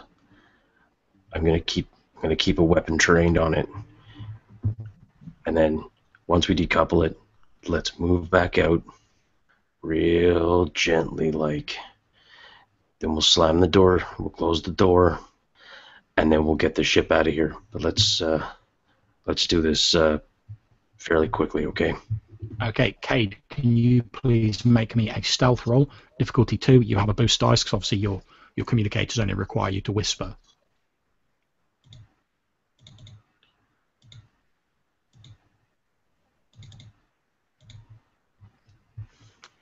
Okay, not a problem. As this thing's slowly waking up, you can see it moving its head slowly, looking around it, sniffs a couple of times as though sort of sensing the air, but it doesn't appear to have noticed you, and you're sort of very quiet talking to Inago on your communications device.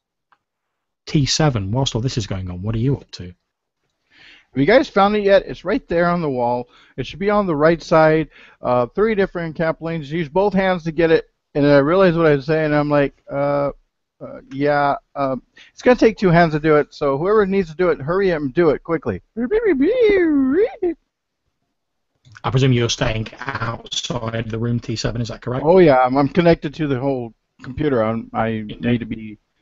So, and I'm kind of giving them where it should be at. And it's definitely is not anything I have phalanges or arms to do with anyway. Okay. As T7 is saying this is a loud boom as this thing drops from the rafters, landing on the floor, and as it does so, it sort of rears up to its full height, which is actually about 8 feet tall, and stretches out its limbs, its head, craning from left to right, again sniffing the air and looking around with its cold black eyes. It doesn't appear to have spotted you yet, Inago or Cade, but you've no idea how long that state of affairs is going to last. The mist is settling, and it's starting to provide less cover. In relation to it and the drive we need to, is it right next to the drive? Basically, if you're at one end of the room, the drive is in the middle, it's at the other end of the room. I guess Inago will try to sneak up to the drive and start uncoupling it, while thinking he needs to recycle T7 for that comment, let's use our 2 hands. Hiding out there, he's like, I'm just dead. But he'll try to sneak over to it and start the process. Okay, make me a stealth roll. It's difficulty 2, but you don't get a boost dice now because the mist has settled somewhat. Okay. Not a problem. You slide like the ghost that walks over to these drives, barely even causing the mist to move as you slide through it.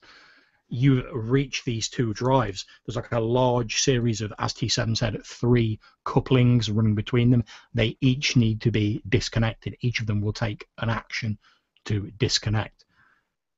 The slight problem with that, Inago, is from yourself when you disconnect something like this, there's a lot of loud hissing, there's a lot of thunking as the connections drop.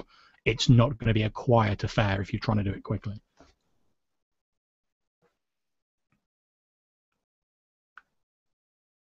But you are there, and I'm actually going to say, with the amount of successes you got, if you wish, you can, sort of, before you even start, uncouple one of these couplings. But like I say, it will be noisy. It's up to you. You're on mute. While he's uncoupling, I'll uncouple. But while he's saying that, he'll whisper distraction. Since Okay. T7 did not mention that it'd be noisy and that it'd be like this until we got to this point, he's still kind of bitter that he's here by himself in the middle of this while Seven's out there. Cade, you hear Inargo's whispered voice on the comlink go, distraction, and then there's a as he disconnects one of the couplings. Immediately, this creature's head snaps up, looks dead at you, Inargo, with its black eyes, and it goes.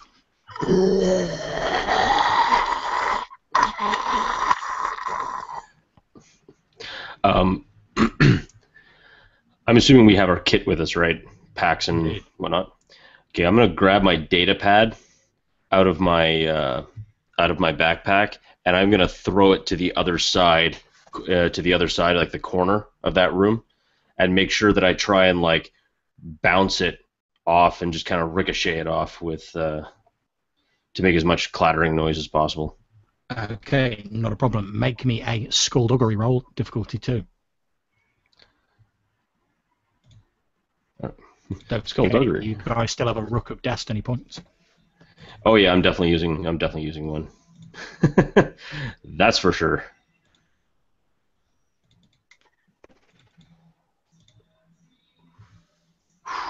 I'll take that. Okay, the data pad clatters off the far wall. You see the creature's head snap around. It stomps over to where the data pad is and effectively brings down a huge sort of tri-toed foot on the data pad, like crushing it into the floor of the chamber. However, that has effectively distracted it, and its first turn has been used doing that. So, just for simplicity, I'm going to go with player characters and then the creature in terms of initiative. So, effectively, we've now gone into like combat, for want of a better term, now. So, I'm going to keep the initiative from earlier in terms of what way you guys move. So, we come to Inargo first. Inargo, you've disattached one of these couplings. You've seen the creature stomp over. Cade appears to have brought you a momentary respite from the fury of this thing. Iago will. Can I use my maneuver for like a guarded stance while I'm trying to do this? Like he's looking out for the creature when it gets to there. He'll try to dodge it, but he's pulling off the second coupling. Just kind of mumbling, I'm dead, I'm dead, I'm dead, I'm dead. Okay, it's going to be a brawn roll to detach this coupling. The difficulty is 3. Since you're just trying to like pull it off and disconnect it. Okay, I will spend the destiny to get it done. Okay. So that increases it to what again? That will upgrade one of your green dice to a yellow dice.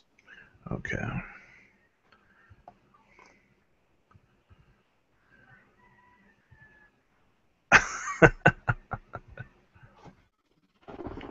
Okay, so you managed to disattach the sort of outer clamps from the second coupling, and there is a loud as gas and electricity sort of vents out to the side of it. However, you're not able to like pull it off. It seems to have like been slightly damaged, perhaps in the fighting that took place on the ship, or perhaps the creature damaged it slightly. But it's quite stuck, and you're struggling with it a bit. Cade, from where you are, you hear this hiss of this coupling. You can see Inargo struggling with it. The creature's head snaps up from your destroyed data pad and again looks directly at Inargo. However, before it gets to do anything, what are you doing, Cade? Okay, so I know we do have our subdermal communicators, but in my inventory, my kit pack, I do have like an actual handheld communicator. Yeah, that's fun. So I'm going to grab that thing, and I'm going to toss it over to the other corner of the room and just, again, make it clatter and make as much noise as possible. Okay, you throw it. I won't make a roll for this. You throw it over to the corner. The creature's head sort of watches it arc through the air and hit the far wall. Then it just turns its face back towards Inago, disregarding the thrown communicator. I don't think that worked. Okay, T7, you're outside, sort of peering around the door. You can see this going on. Now the mist has cleared. What are you doing? Well, it seemed to get harder on them. For some reason, I thought organics couldn't do much in mist, but they were doing really well without it. And so activate more. Put more in the room to... Okay, you won't have to make a roll for this. However, I will tell you that the coolant system is about exhausted. You've got one more blast at it, and then the reserves are going to be empty for this chamber. But you can certainly do that if you wish. All right, I'll do that, and I'll be like, well, I didn't think you knew that high pressure, when you're disconnecting it, makes a lot of noise. Sorry, I didn't put two and two together to tell you that it was 4. And as he's saying this, there's a and the coolant jets hiss on in the room, quickly filling it again with this gauzy white mist. You can just about make out the shape, this large silhouette of this creature moving forwards, and it bounds across the room towards where Inago is located. However, it has used like all of its move to get level with you, Inago. That is its entire move. Now it's your turn. You've got your hands on the coupling, but this thing's like basically looming over you, flexing its large, bony, clawed hands. You can hear the of its breath and see the mist drifting out as it looks down at you. There's the occasional of electricity crackling around it as you see this hand coming towards you. Inago will try to. If I blast these cables, is that just as good as disconnecting it, or will that screw up the hyperdrive? If you shoot the middle of the cable, it's probably not going to damage the hyperdrive, and it would certainly disconnect it. Inago says, "Bye," and he'll step back away from the creature, pull out his dueling pistol, and fire at the cable that he has in place. Make me a shooting roll to shoot the second coupling. Okay. Difficulty? Difficulty is 2. However, you will get a setback dice since the area is now full of mist again, and you're trying to hit the coupling and not one of the drives. Okay. My weapon is accurate. That still applies correct even with this stuff? True. Okay. And we'll roll. Okay, would you care to narrate how cinematically you shoot through one of the couplings? Inago, he's kind of backpedaling, sliding on the exhaust, I guess the chilled exhaust, and he kind of whips around on his rear end, slides back a little bit, and blasts with his dueling pistol, severing the coupling he was working on. Then he'll yell out to Cade. He'll yell out to Cade, "Hey, just shoot the couplings. It works." As he says that, you can see the sort of coupling flailing about where it's been severed in the middle. There's sparks flying off it, but it is indeed severed. There's only one coupling remaining connecting the two drives together. Cade, this creature's moving forwards between the two drives. However, you do notice something odd as it's moving forward. It very carefully picks its way over the remaining coupling rather than just sort of smashing through it.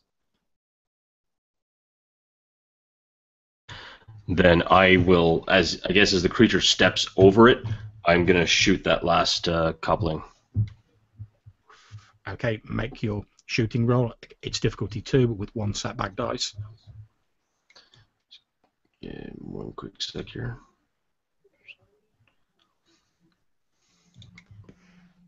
So 1. No, that's wrong. Nope, that's right. Setback die. 2. Bam. Okay, you shoot the final coupling. It flies free, sparking and hissing with released pressure as you do so. The creature looks around at it and gives like what sounds like a frustrated growl before turning back and looming over yourself, Cade, bounding towards you as Inago sort of scooted back. However, before it gets to do anything, T7, you can see on your systems that the 3 couplings have been disconnected.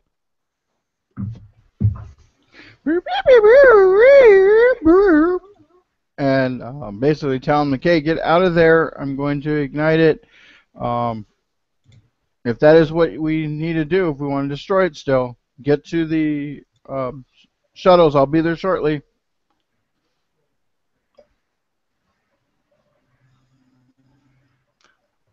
Okay. And as T7 says that, this thing reaches your position, Cade, and it lashes out with one of its bony claws towards you.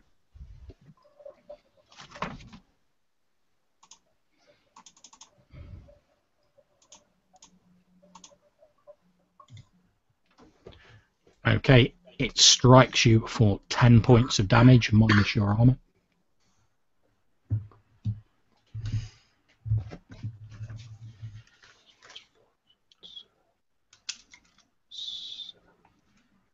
Sorry, I'm just tracking my tracking my wounds here. Okay. Okay, how many wounds did you actually take? I took 4 wounds. Okay, not a problem. T7, as you're saying, like, right, get out of there if you want me to ignite this. Cade actually flies backwards out of the door and lands in the same chamber as you. Inago, you watch this thing almost like casually, just like backhand Cade. You hear a momentary like grunt as he's like lifted off his feet and thrown into the chamber beyond, back into the central chamber of the ship. And it's you again, Inago.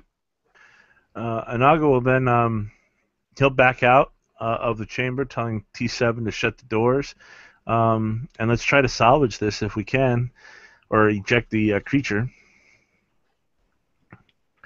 And then he'll just be prepared to fire if the creature comes forward. Okay, not a problem. So you're shouting for T7 to like shut the doors, see if you can salvage anything. Cade, you're picking yourself up. It's your turn to act. Okay, I will get up. Can I fire and then run? You wouldn't be able to run, but you could certainly fire and take a normal movement. Okay. So am I, like, I'm not outside the room yet, am I? You're sort of in the central chamber, the sort of like the central chamber of the ship where you fought against the sort of weird corpse creature. Oh, okay. So smacked you through the door. Oh, okay. So I'm with T7. Yeah.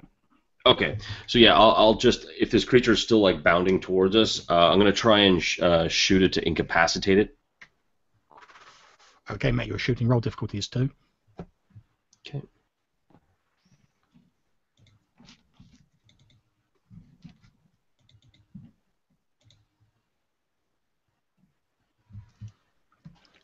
Okay, so you've actually sort of failed to hit it. However, since you've got a triumph, I'm effectively going to turn the storytelling over to you momentarily. So if you want to narrate some sort of twist or advantage you gain from this situation, even though you've not actually hit the creature, feel free to go ahead.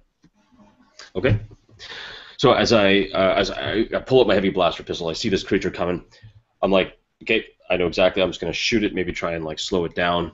But as I fire, like I get this throbbing pain in my arm again.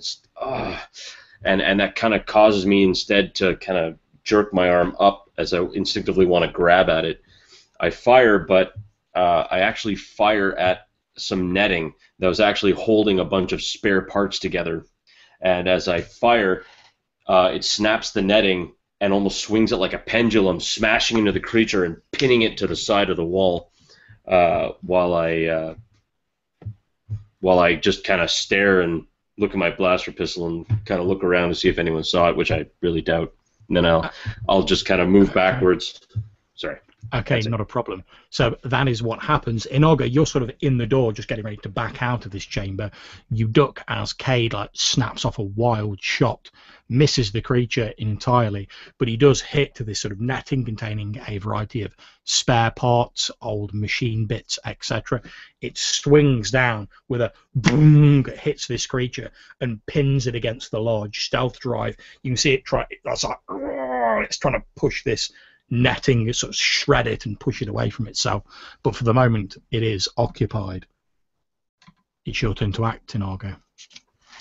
Now we'll turn to T7 and say, if we blasted a hole in the hull of the ship, would you be able to put a shield to block it? That way we can funnel this creature outside.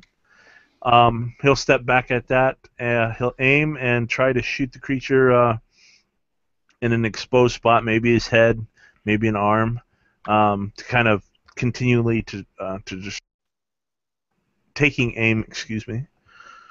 That's absolutely fine. Before you do that, however, can I ask you to please make me a dice roll of 2 green and 3 purple to see how the combat raging many parsecs away from you is going? 3 green, 2 purple. Yes, sir.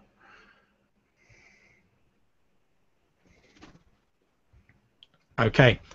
Coming from the sort of bridge of the ship, you can hear the voice of Sheb Gergran over the comlink, which is still open. You hear him say, well, got some of them on the run. Can't hold it for long, but if you hurry, we should be able to. And then it cuts out.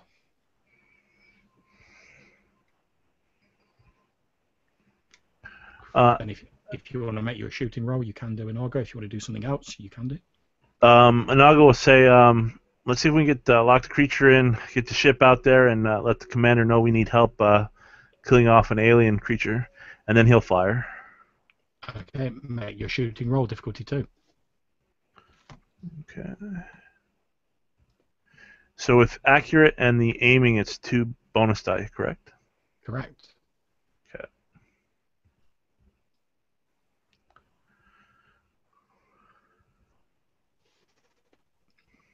Okay, what is the damage of your weapon? It is 9.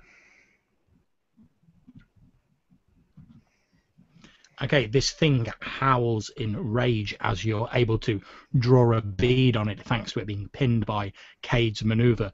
You hit it square in what you think to be its chest, just where it moves up into its neck. It growls and howls in frustration and rage as it's slowly like pushing this netting away from itself. And the roar echoes throughout the ship. T7, what are you doing? Everyone's out of the room. It's just this creature in there now. Well, first one's going to be pretty simple. Let's go ahead and close the door. Not a problem. So that's one maneuver. Second maneuver will be to, well, connected to the ship, open up the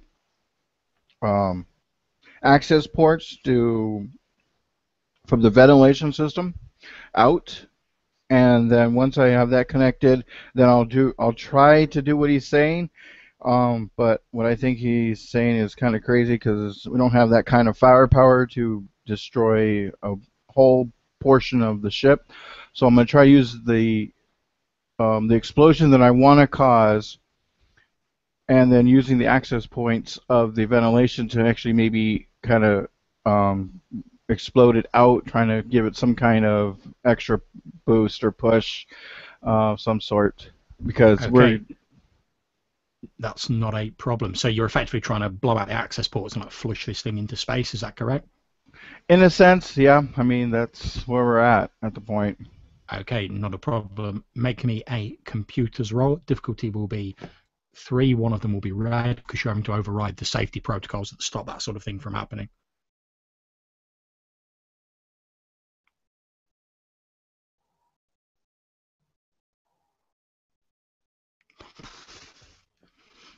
Okay, not a problem. T7, you cause a feedback loop in the ventilation system in the room, and sort of in Argo, from where you're sort of looking through the little like viewport on the closed blast door, you watch as there's a huge fire breaks out, and then like a small portion at the back of the ship just breaks away and floats off into space.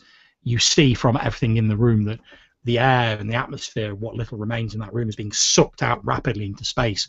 You watch as the creature is drawn towards this hole.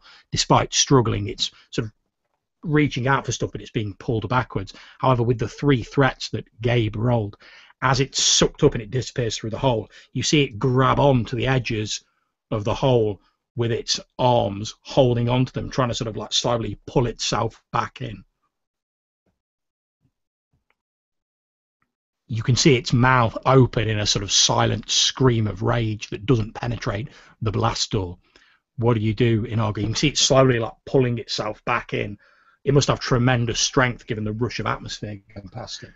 Inago will sheath his gun, and he'll run up towards the cockpit, yelling to T7 and Cade to strap in and power up. Let's get out of here.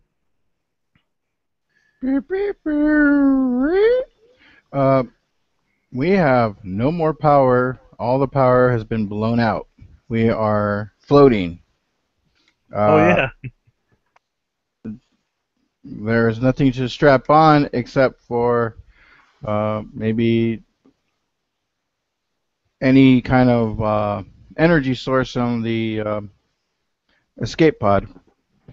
I will point out as well with T7, because you would know this, that also since the emergency like backup power runs through different systems, that has not been blown out. So obviously it's a secondary system in case the primary one gets destroyed. So you still have backup power. All right, now remind them of that too, because I got reminded. Yeah, we only have backup power on different systems, so we can get out of here. Okay.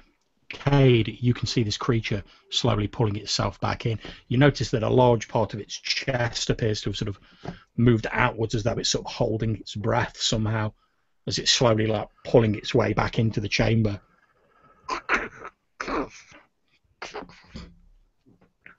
What are you doing, Cade? I'm just gonna shoot it, try and get it out. But first, The blast doors are closed between you and it at the minute, and if you open them, you would be subject to the atmospheric dispersal out of the hole in the back of the ship. Did I say that? What? I wouldn't do that. That's crazy talk. Oh man, I have absolutely no idea what I would do. Maybe get on the so really quick, because I think maybe I just got a little bit confused. So we have no power in the ship, or we have basic power? You have emergency power. There is a hole in the back of the ship that this thing's sort of pulling itself back in from to try and stop itself being blown out into space. You do effectively have enough power to sort of limp the ship along and maybe activate the hyperdrive, but you wouldn't be in a good way when you arrived wherever you were going. Obviously, you all have been given like the rendezvous coordinates for, if you were successful, where to meet up with the fleet afterwards. But if this thing does manage to pull itself back into the ship, you've already saw what a mess it made of a solid bulkhead door at one point. No, so basically, and I guess there's no like guns on the outside that I could turn to this creature and fire at. Guessing probably not. So there are guns on the outside of the ship, but they're not really made to like fire at the ship itself. They're made to fire outwards. Yeah. I guess I'll try and assist T7 in getting the engines started to try and like get the ship to start like moving out of the atmosphere. Okay, not a problem. So T7, can you please make me a computers check? It is difficulty 3 to get the engines online. However, you do have a boost dice because Cade is assisting you.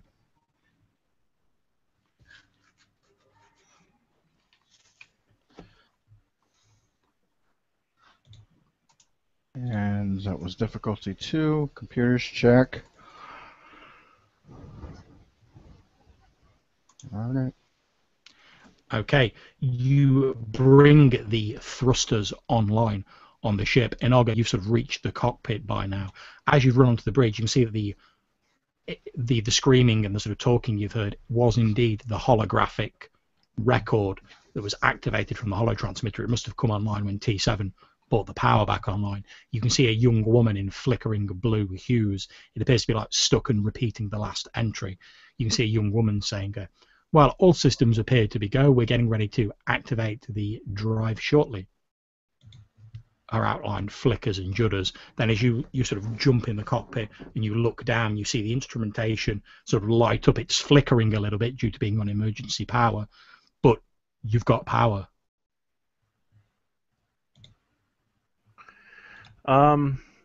We'll start to, if it's up and running, we will go as quickly as possible up into the atmosphere, into space, and prepare. We're going to do hyperdrive as soon as I can do that.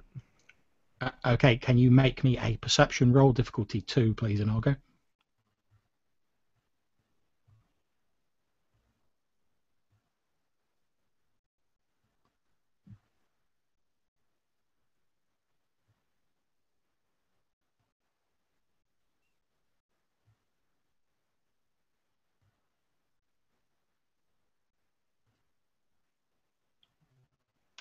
Okay, as you look out the viewport of your now slightly restored vessel, the Constantine, you can see that you've actually broke in its sort of descending arc as you guys have been sort of trying to restore the ship and fight against these strange creatures. You've actually broken through the lower atmosphere, and you can see what appears to be a large snow-capped mountain that you're approaching at some speed. Wow. I will try to take control of the ship. I don't think you can do hyper jump in planetary atmosphere, can you? It's so we'll try to not recommended in the owner's manual. I'm a hot shot. We'll try to use the gravity of going down to kind of bank up as best I can. Not a problem. Since you're on emergency power and you're having to do evasive maneuvers, this is going to be difficulty 4 piloting role. I'm still going to say it's piloting space because you're on a space vessel, even though you're technically within an atmosphere. Don't forget, you still have destiny points to use if you wish.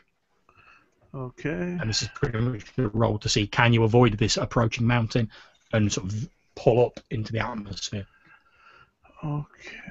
So I do have skilled jockey, which takes away a difficulty die from piloting space or planetary. Okay, in which case it will only be difficulty 3. Okay, difficulty 3.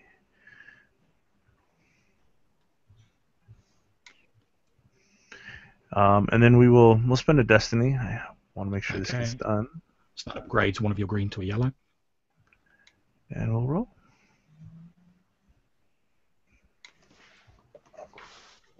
Okay, as you head towards this mountain, you pull back on the control stick, and there's an ominous creaking sound as your ship just sort of like kisses the top of the very peak of this mountain, displacing several metric tons of snow and ice.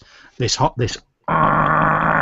runs through the ship as the top grinds off the mountain. Then you pull back and the ship banks up sharply, sort of throwing loose bits of detritus and several of these bodies about the deck. As you pull back, the G-force sort of driving you all back a little bit upon T7 because he's magnetized to the ground and he's a droid. But you can all feel the acceleration as you sort of start veering upwards. However, Cade, as you're looking through the viewport now into this room beyond where this creature's trying to pull itself back in, as you bank sharply up into the lower atmosphere, you see flames flickering around it as you start to move into the atmosphere. The creature howls and its grip is torn from the back of your vessel.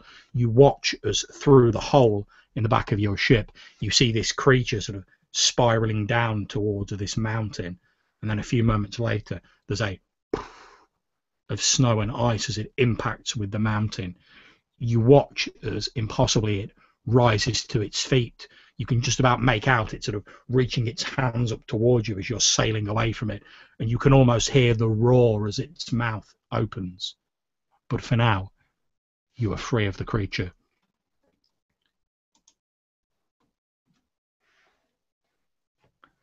And you head up into the upper atmosphere of Gari 5, this frozen moon. You see the heat flickering around the hole in the back of the ship as you're moving through the atmosphere. T7 is able to sort of bring on like an emergency force screen that sort of flickers hazy blue over this gap, preventing further atmospheric loss. T7, you've just got to bring the hyperdrive online now, and you have the ship. Can you do it?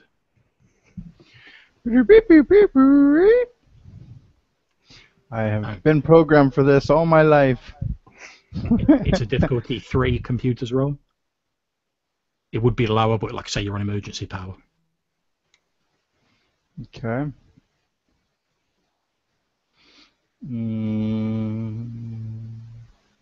know what? Just because I don't have a good feeling about this.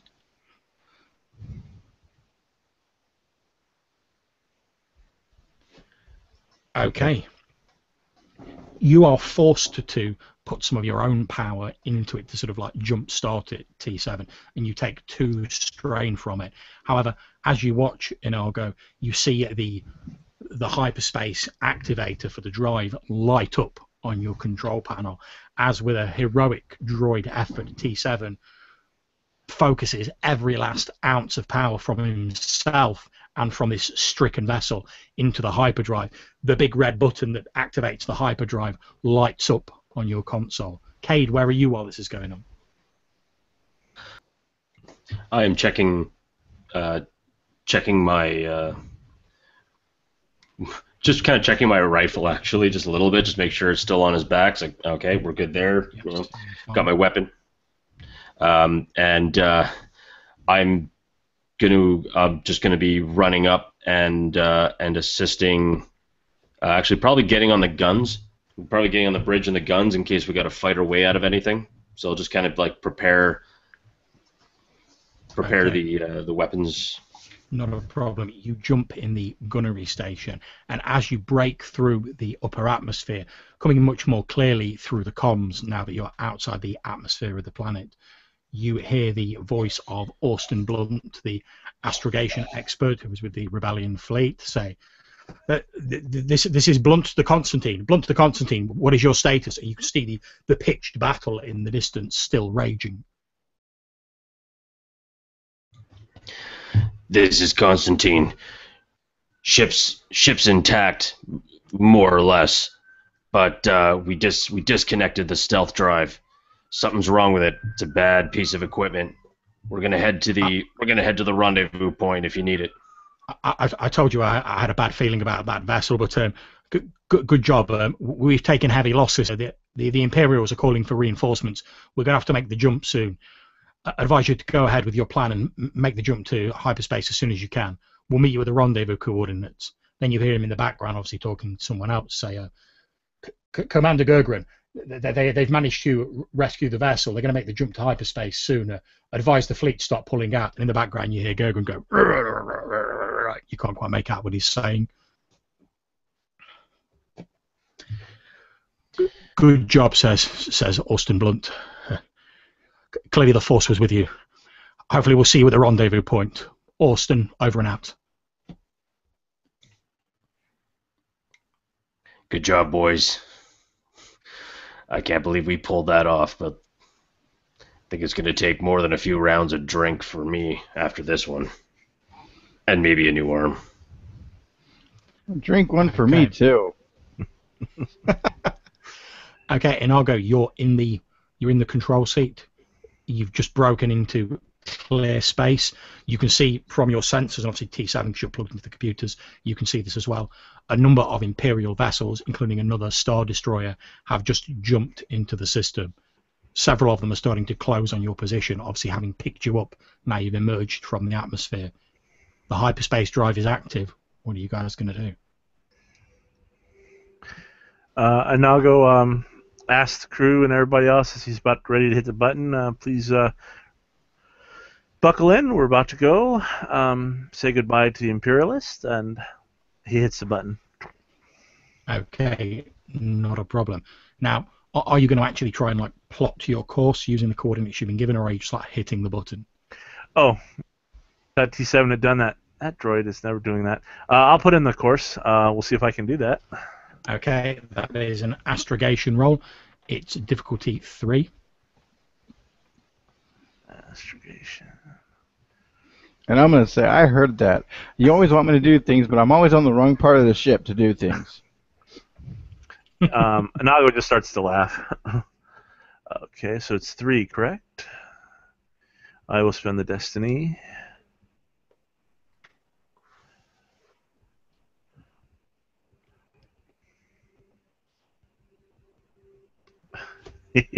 Okay, you attempt to sort of figure out the complex calculations that are involved with the jump to hyperspace. However, much as you're an amazing fighter pilot, Inago, and you are an amazing hotshot fighter pilot, all this sort of complicated mathematics and astrogational plotting, it's a little bit beyond you, to be honest. And you're not entirely sure that you've like figured it all in right. You can hit the button if you wish, but you wouldn't be confident that you're going to end up where you want to.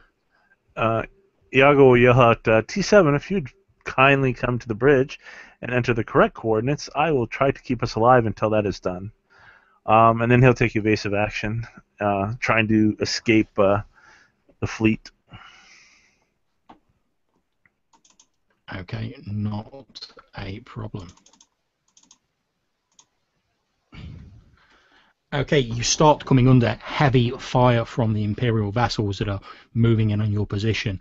Turbo laser batteries start bombarding your vessel. You hear like ominous creaks and poof, poof, poof, as the laser batteries are thudding into the side of your ship. T7, you know from your experience aboard this vessel and having been there to sort of build it effectively and get it fitted for this mission, you know that certainly given the pounding it's already taken, all the various tomfoolery that's gone on board, you can probably only take another couple of hits like that before you're going to be in serious trouble. It's going to take you at least one move to like get to the astrogation station.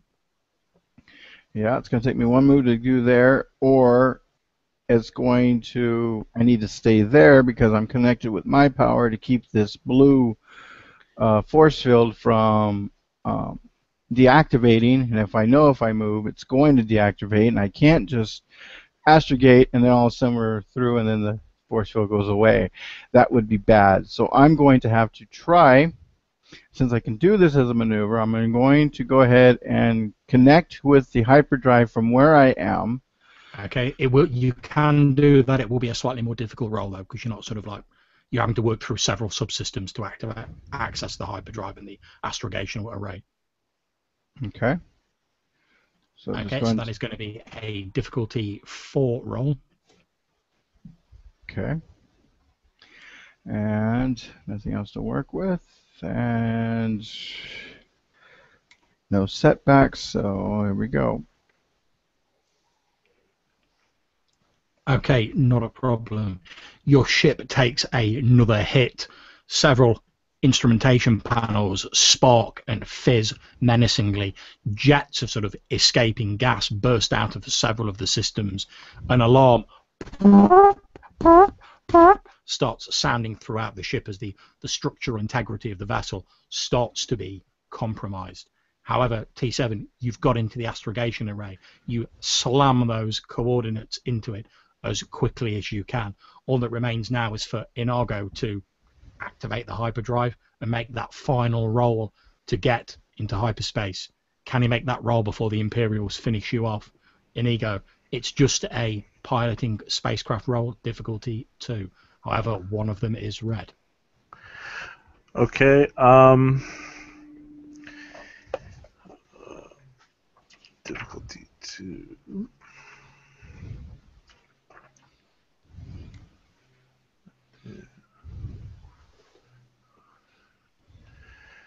I've got the talent of hotshot. Will that apply to this? I will lower it down. Excuse me, showboating. I will lower the difficulty back down to 2 purple rather than 1 purple, 1 red. Okay.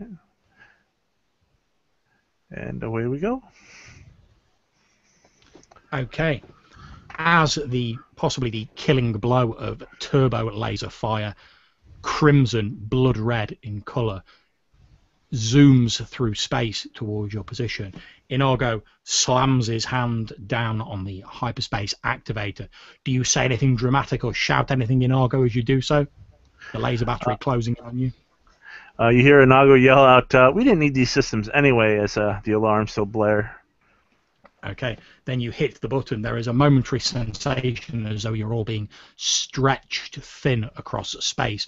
Then with a space blurs around you and your ship disappears into hyperspace. Congratulations, you have made it away from the frozen moon and the encroaching Imperial fleet.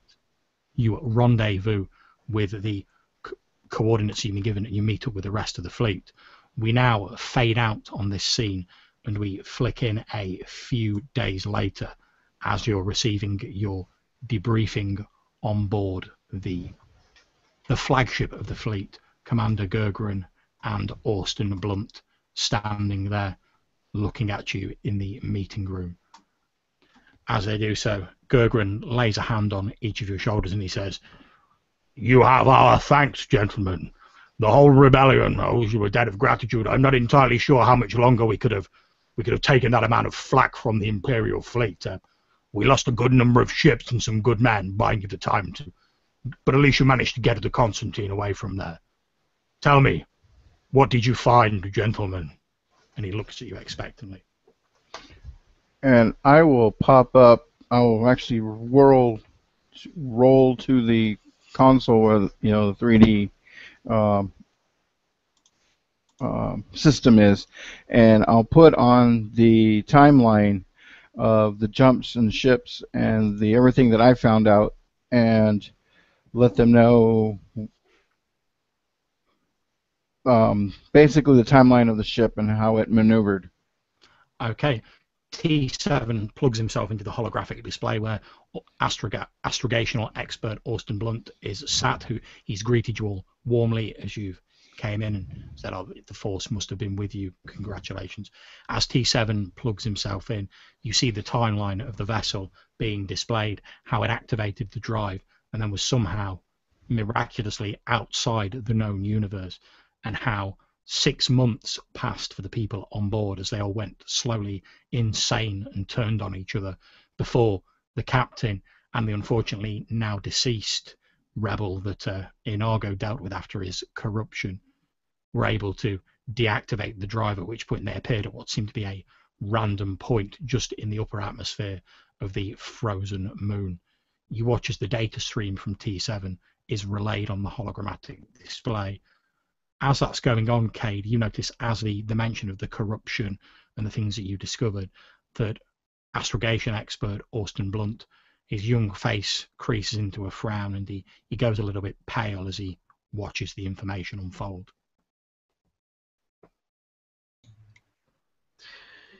You got something to say, Blount? I mean, we got your ship back for you. Only cost us an arm. And I kind of hold up the sleeve, I guess, that is now like kind of covered up. That I've only got since I don't have my arm. Gergran looks at you, Cade, and he says, "We'll have one of the medics take a look at you as soon as we get back to the main fleet, Cade."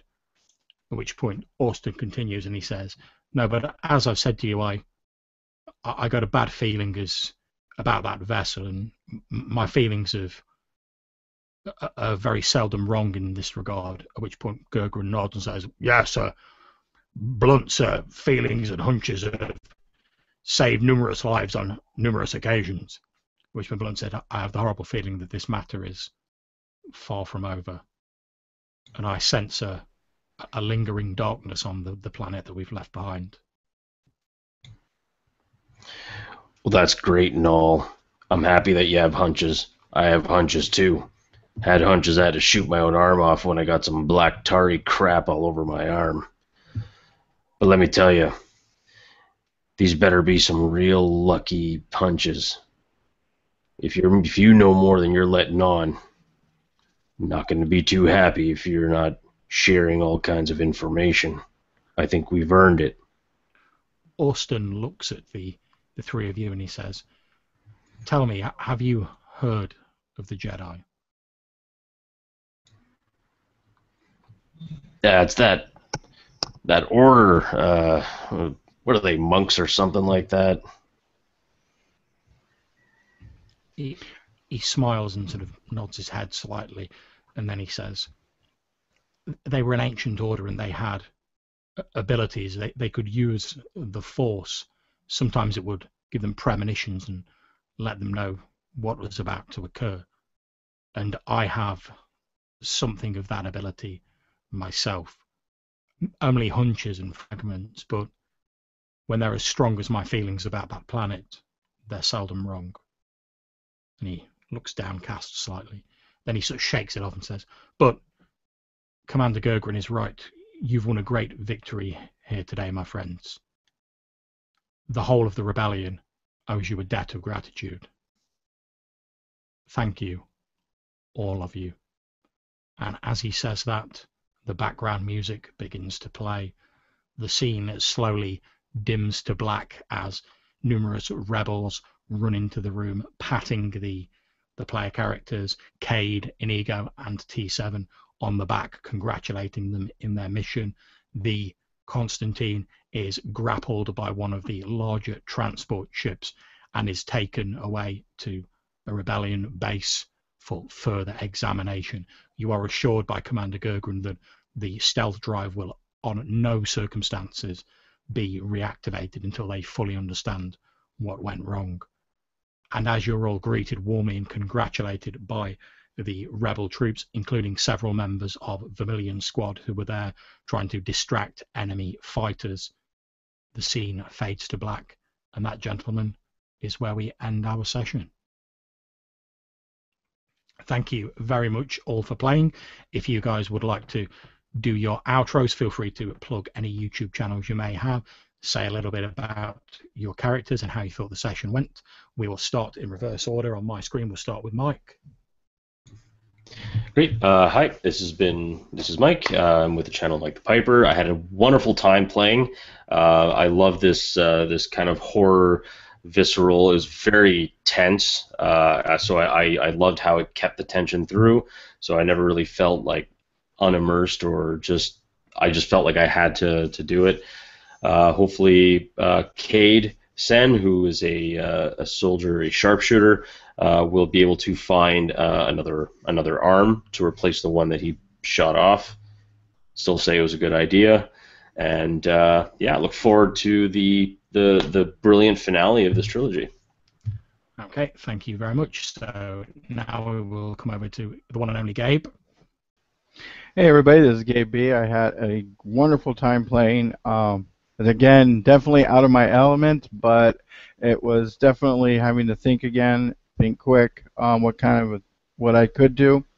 And for T7, putting literally most of his energy and juice and strain into this ship, 12 of 13 was where he was at.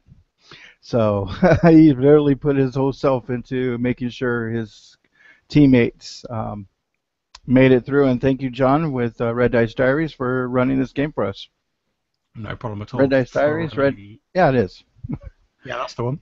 I thoroughly enjoyed running it. And last but by no means least, Clay. As you said, my name is Clay. I have the channel, the Wolf Den 808, has been used in a while.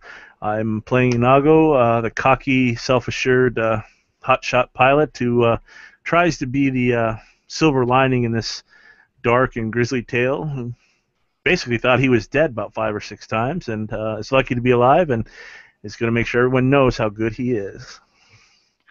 Thank you very much. And again, just to say, I've been John from Red Dice Diaries. There'll be links to the Tides of Change community in the description of this video. Highly recommend if you have any interest in Star Wars role-playing that you check that out. Thanks again to my 3 wonderful players, and we're hoping you'll join us again in the 3rd and final part of this Rebel Strike trilogy. There will be an intro crawl video produced shortly for that, which will detail the setup of the conclusion when an old enemy returns to strike out against our motley collection of heroes? Will they emerge triumphant as the righteous heroes of the rebellion we know them to be, or will they fall into darkness? Hopefully you'll join us next week and find out. So until then, take care, and I'm going to end the broadcast here. Bye-bye.